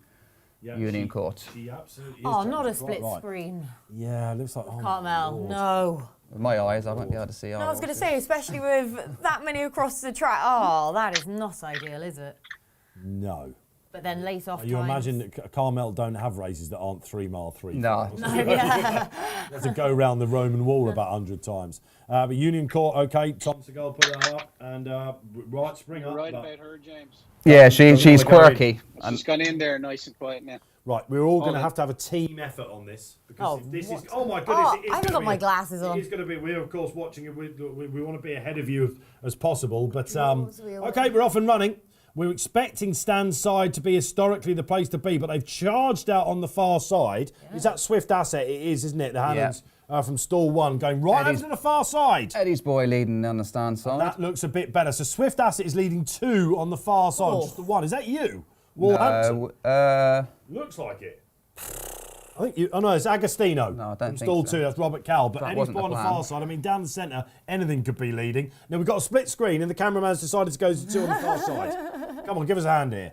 All right, I'm so okay. happy Swift, this is you. Swift Union Court assets is going on the quite far well. side. Hannon's on the far side. And I'll tell you what, it's not a messy race this time because they're well spread out. Union Miami Court Girl is down the centre. flying down the Union centre. Court's there as well. Where's Maria Bramwell? She's Wolverhampton's surely an coming, absolute isn't she? cracker. Go on, Philly, get a place. Are you going to get a place, James? It looks like Come you on, might Willie. do. You didn't Eddie's get the Boy. one. Eddie's Boy down the stand side. It looks like it's going to be. Does it? Road on, Spirit well, is there as well. Holly down Go the on, stand Philly. side, Eddie. Maria Bramwell Philly, nowhere get as far as I second. can see. Whoa, he's dotted up. I mean, I've got absolutely Safari no didn't idea get what was placed behind that. That was that was an absolute mess, wasn't it? I think Rogue Spirit was in there. We were third, Yeah. I think, in the end. But Eddie's Boy for Archie Oh. Watson and Holly Doyle has taken it apart on the stand side. Told you should have got that, Rail. Rocket Rodney form, of course. fair. Little Big Bear form, who keeps getting a mention Little on Big today's Bear show. again. Third yeah. or second, Wolverhampton. That form. Absolutely taking that apart. Archie Watson, fair play. they've Trainer taken of the Brad picture. Sell, of course, the Coventry winner. Barry, I've got no idea what happened in that race because we could hardly see Yeah, it. Rogue Spirit traded at a low of 1 to 2, 1.50. Would you believe? Eddie's Boy, your winner. He didn't trade too high in running. Sorry, Dave. Just give me 1 second here. Did we get second, Wolverhampton, do we know, or are we third? I think he's second. Yeah, I think Rogue Spirit's third. Is he? I hope so, because that's a nice You bit of prize second money. in the 41. Super My Sprint. goodness. All horses are terrible, you told us, didn't you? Bad horses. All man. horses are terrible. Bad horses win super sprints. Oh, actually, the one that I ride was the other one. What So do you I get don't- to Oh, buy so us you in don't the even bar get to after claim that one then. The Very little well done, apprentice will though. be very happy. Who was the apprentice riding it? No, he rides it at home. Oh, right, okay. Who was Trevor on Whelan. today? Oh, Trevor Whelan was on today. Yeah, Trevor had a good winner in the week, didn't he? But she's run an absolute cracker. Safari, just not quick enough. I think he might have been 11th fast spec, which should be Should have got the captain. rail. Tried to tell you. He wasn't fast enough, Mr. Orton. The one that got the rail won. Well done to Midland Park. They're having a cracking team. Yeah. Keeping Mistress All All actually. 21 wins the super sprint. And if you could see what went on out there, tell us, will you? Yeah, I was going to say, please tell us the story What of the about race. Maria? Does she have a chance at any time? Who knows? I don't know where she From was. What we could see. We're hearing that Eddie's Boy is in the Nunthorpe. He is, yeah. Yeah, we've cut him. What have we 20 got, Barry? from 40 for the Nunthorpe. Some 2-year-olds have got to go in it this year because their weight allowance is ginormous and there's no standouts. No, that's, yeah. Of all years, to now is the chance 100% to take your chance with that, with the weight. Did we see the winner last week? Royal Acclaim. Oh. Barry put it up. didn't she? She's not run a good time yet. And she beat the Medge the Ledge, as they were calling him. Monda Medge the Medge. Ledge. Man, he is a legend, though, isn't he? Don't get I love him. Don't I you love get him. on that as well. I can never side with him, but I love him. Yeah, And right. I okay. never get him right. So there you go, another 2-year-old who's absolutely taken apart the super sprint. And Holly Doyle, loads of punters would have been with her. Fairly short in the betting, of course, and it was Little Big Bear form. Not far behind it. Third, of course. That is a proper race, that Windsor Castle this year, isn't it? Really is. When's Jumbo coming out of it? That's what I'd like to know. Who was fifth? See if he's got any entries. He does. He's in at Newbury. He was in there, in that race. So, terrible. Did we see Maria Bramwell? anywhere? Jumbo didn't run. Which one are you talking about? Did he run? Jumbo didn't He run. was entered in it. She was entered, but she wasn't. Oh, right, third. okay. Well, looking at the Nunthorpe betting, yeah, I mean, you've got Royal Acclaim then at the head of it, 3. It's dramatised. It's just improved like £20 every time it's run so far for James Tate, who's really enjoying a good patch Royal at the Acclaim, moment. yeah, she had, hadn't she? Yeah, Yes. All right, anyway, look, that's to come, of course, the back end of next month. About a month away, isn't it? E-ball meeting. We'll be covering that Saturday for you. Chance that me and Barry might be going to that. Yeah, that's where racing's wrong now, isn't it? Like a split screen for a sprint for a 3.5 mile chase, and Yeah. I didn't even know where the other one finished because Your own horse, you don't you- even know. Of course, if you're watching ITV, you're focus thinking, it. what on earth are they on about? But we're watching RTV and it's a little bit quicker for you guys to react, basically. And they just love a split screen, I don't mean, they? they were about 5 minutes late off then at Newbury. But that's but going to Newbury. happen with 2-year-olds, isn't it? It is completely. but then when gonna you've got happen, 9 surely- meetings on or whatever it is Yeah. today, how are you going to fit racing in? And I know we had that one that was tricky to load, but this is my bugbear at the minute with flat racing. It's Go just on. unnecessary late off times. When you've got a novice or you've got a bunch of 2-year-olds, you've got a whole load of inexperienced horses. Fair enough when you have a horse that's tricky to load, but I actually don't know. I'd need to go back then to see when they started loading them at Newbury, but Newbury are one of the worst second at offenders 80 to for 1. it. But Oh, you did get second. Did get second. Very First well place done. loser, of course. But To be fair, when she was beaten that far, I don't think she would have beat Eddie's boy. So did you have a little bit each one? Just for I did. Did you? Of course you did. But like I said, I didn't take the in-house bet in the yard because the apprentice was very confident. I was going to say, that surely I goes told for- you want that. Keep it. Look at his face.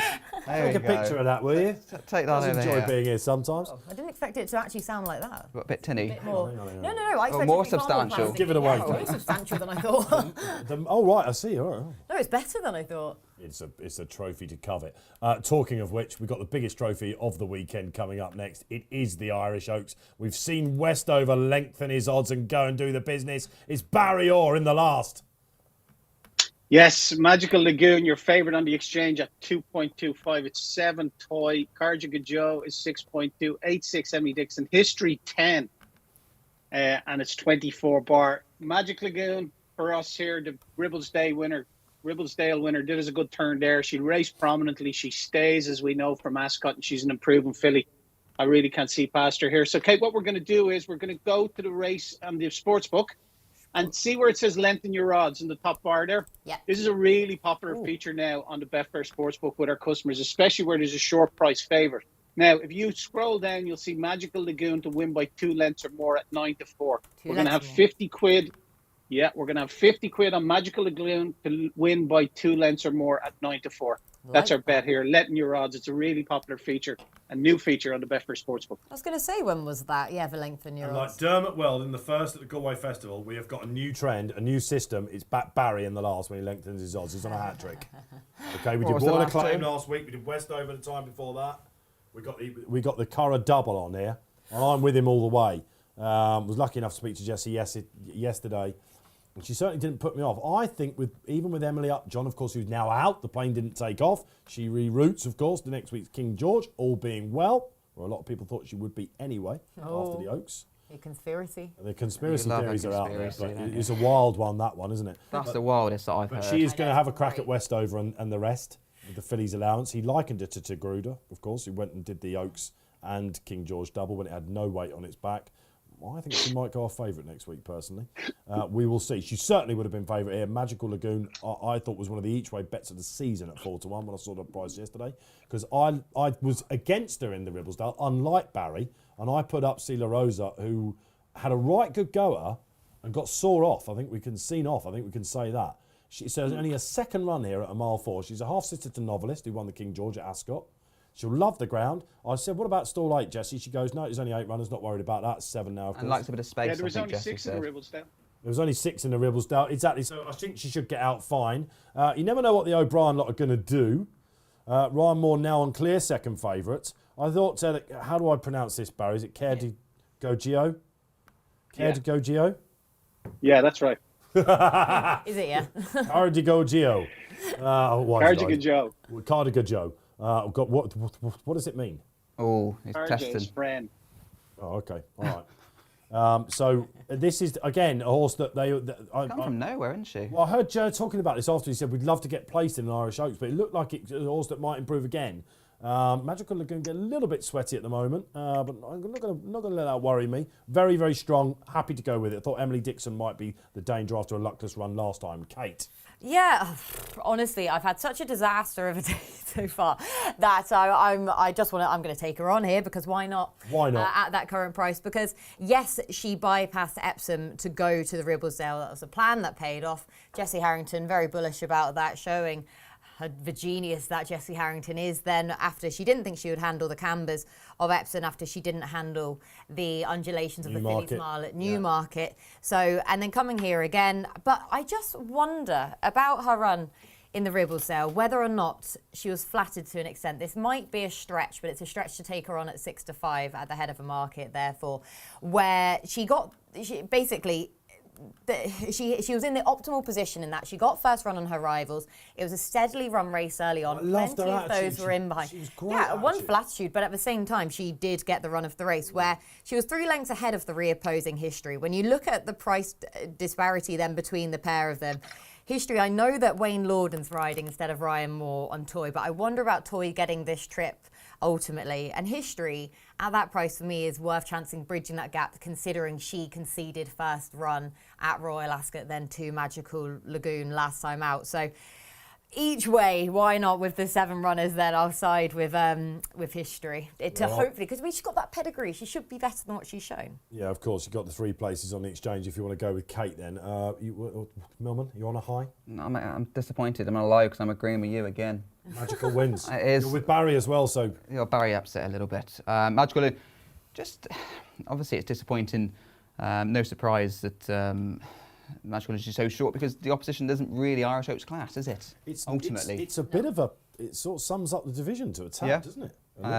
And Ryan Moore riding Toy, probably more in hope and expectation, I think. And to me, that says the other Bayador runners aren't good enough to win. And in her work, perhaps she is better than what we see. He was always going to have to go over and ride in this race, of course, Ryan. But I think Little Big Bear was the one for him today, really, wasn't it? So.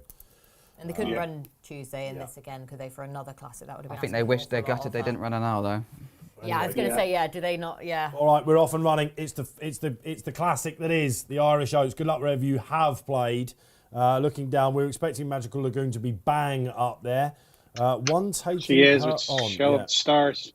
Show of Stars in those very famous Alexander colours, of course, and she is going on at the moment. But I don't mind that. Barry, we're taking the lead. No, she didn't have to lead in the Ribblesdale. She took the lead as well. She was prominent. So. If anything, I could argue it maybe didn't suit her because she looked vulnerable and then came back a bit. Well, we're going to be fascinating to see a pole position then. If you're on the length and your odds horse, myself and James and Barry agreeing on this. Unlike Kate, Toy's in third, while more set to pounce any problems with the Fav. Where's History? Out the back, Kate? Out back, yeah, settled out back. So, yeah, come on, Show of Stars. Pick up the Curragh pace. for her. I think that's how we pronounce it or not. Sitting in midfield, Colin Keane. We're expecting him to come over for Ascot next Saturday and try and get that duck off his back. I think you're happy if you're on the favourite, aren't you? And Emily Dickinson rode for a bit of you luck like she was just a week ago when she had a luckless run. Where was that, of course? Remind myself, of course, Leopardstown, wasn't it? Over a bit further as well. You're box seat Stanera Stakes, Stakes. aren't you? All right, so we're turning in. We're around about 6 furlongs out. This is where you just keep it simple. You're on the best horse. I'll tell you what, the dangers are starting to mount. Of course, we haven't mentioned Fenella. Of course, now Pieces. Shane Cross on this, the other Jesse Harrington horse. They're desperate for third place with Fenella. Where are we in the market, Barry? What's it saying turning in? Evens now, Magical Lagoon, and it's 7 bar. Come on History's then, the Lagoon. 9. Okay, let's see what she can do here. If you then. backed her pre-race, Front's you're not 40. disappointed. You're not disappointed. She's got halfway. loads of running under her. Look, she wants to take it up. Look, Toy is right behind her. Oh, wow. Ooh, Fenella what took a happened bad there? step there. Clipped heels, I Fenella think. maybe a clip heels or a loose step. I can't see what it was. A half a mile out, I can tell you that. Colin Keane's got the run of it. Of course, he's not doing what he did on Westover in the Irish Derby. We were attacked at this point, 3 furlongs out and wasn't for catching. Toy's going really well. She's absolutely Just travelling. coming off Emily a bridle, Dickinson is Lagoon. going a bit. Now they're starting to sprint and showing Ryan's the going stars. best. Who's going best? Ryan's going best on I don't know. Toy. Colin Keane's got to say, isn't he? Go on then, Shane Foley. What have you got? Press the button and off we go. Joe Lyons Try is and the get danger. across that Emily rail, will Dickinson he? does stay further. Could this be another classic for Aidan O'Brien? Toy's going to try and take her measure, but she's so gutsy, Magical Lagoon. Look, she finds more. Keep going and see her off. Toy's going to try and pounce. She's got this, I think, hasn't she, the Fav? Come on, keep going. She's so game. Oh, she's Toy's so going for it. gutsy. Ryan Moore is absolutely kitchen sinking this. Oh, is he gonna- She is keep pulling it out. She yeah. keeps pulling it out, and she's got it. It may not be the lengthy sort of performance we hoped for, Barry, but we were right again. Back Barry Orr in the last. She's a game filly, isn't she? She's really, really tough. It's probably a substandard, well, it is a substandard renewal of the race, but she's won a Ribblesdale and she's won an Irish Oaks native filly, so can't take anything away from her. All she seems to do is stay. She's an honest filly, up with the pace throughout, and nothing could get by her. Toys ran well. As it turns out, he was on the right horse after all, because out of all the Aidan O'Brien runners, Toy was the biggest price when we went up with this race as a day race market. Traded a low 1.51 Toy for £100, so 2-1 on Toy. You thought at one point, actually, Toy was going to come and get her, but what an attitude this filly's got. Yeah. I love her. Completely, like you say, it's attitude, isn't it? There, rather than she's proven herself from the Ribblesdale run that wasn't just sort of run of the race, which, for my mind, she just had a slight question to have to answer on that basis to back it up. But she's backed it up in such similar style here. She has been in the box seat. She's travelled beautifully. She hasn't been too keen, but she's been travelling away. She's then kicked for home, and she's still managed to fend off Toy, who as you say, as Ryan has proven, that he definitely chose the right one. But it is attitude. Bring on the Yorkshire Oaks. Bring on, yeah, okay. Changed at 6 for the Yorkshire Oaks. Is that where we? Yeah, it's interesting, isn't it? You think of Filly and Mares, of course, on Champions Day, back at Ascot, where she's 1 from 1, of course. She's got that. Look, I just love this filly, James, because when these fillies look beat and keep pulling it out, we still don't. I mean, if you're Emily Upjohn supporters, you're probably thinking, well, I think she would have just counted. we would have just counted round and maybe gone. But she didn't turn up, and she was gutsy. Toy doesn't look very big to me, and Ryan was waiting, and he's really produced her inside the final two. It's job done for her now, and it's second in Irish. It looked like she could only come up one run, didn't it, Yeah, James? and And he was holding on to her. I think she's more a 10 furlong horse, and they've realised the other two fillies weren't good enough, so Ryan's ridden there. And Ryan has given her the perfect ride in defeat. That was a cracking ride. Yeah, it was. By He Ryan kicked Moore. and sinked it, as I said. But you could just tell, couldn't you, a furlong out, that the filly was going to keep More finding. stamina. Toy hasn't done nothing wrong. She's put her head down and she's tried, but Ryan knew the petrol was running empty, and both those fillies would normally be, for me, 3rd or 4th in this kind of race. But either way, Jess Harrington, she's flying at the moment. We've seen some great finishes today, haven't we? Frankie de Burley, of course, in the Summer Plate. That was an absolute pleasure. Magical Lagoon there. Been great fun. Barry? Yeah, it certainly has. Great day. Thanks, guys. Thanks, Kate, for doing the Yeah, well done, Kate. the betting for us. Not at all, And Barry. James, good to see you again. Thank you, Barry. And we'll see you next Saturday, Barry, for the King George Day. Diamond Day, of course, at Ascot. Back we go. Colin Keane, only 3rd there, but he's going to come over for the ride on Westover. We think Emily Upjohn, not there today. You'll see her on the show, hopefully, next Saturday. Cannot wait for that. Kate, you're back in on Saturday? I think so, yeah. You are. The Big Bear comes back in as well. So Rob Way joins us for that as well. So we're going to have a great panel. Congratulations on your second in the Super Sprint. Yeah, second we've had. It's been 2 wins, 2 seconds in a race now. All good. 80-1, she's run well. Always nice to have you back in. What's the week looking like for Millman? Well, You've been cool, I hope. The heat wave means no racing. Newmarket on Friday is my next little trip out. All right, go and say hello to James then. All right, great stuff on the panel, great stuff from the guys, Dave and Will in the gallery as well. Great stuff on the socials from Louis, all from the team at Betfair and here at Racing Post Live. Right, stay cool, everyone. Enjoy the Open tomorrow. You can catch me on the Sweet Spot Live if you want to do that with Bruce Millington around about 3 p.m. I'll be on. Cannot wait for that. Hopefully Victor Hovland will take the money, not Rory McIlroy. But we'll see you here, all you loyal followers of RP Live, next Saturday, King George Day.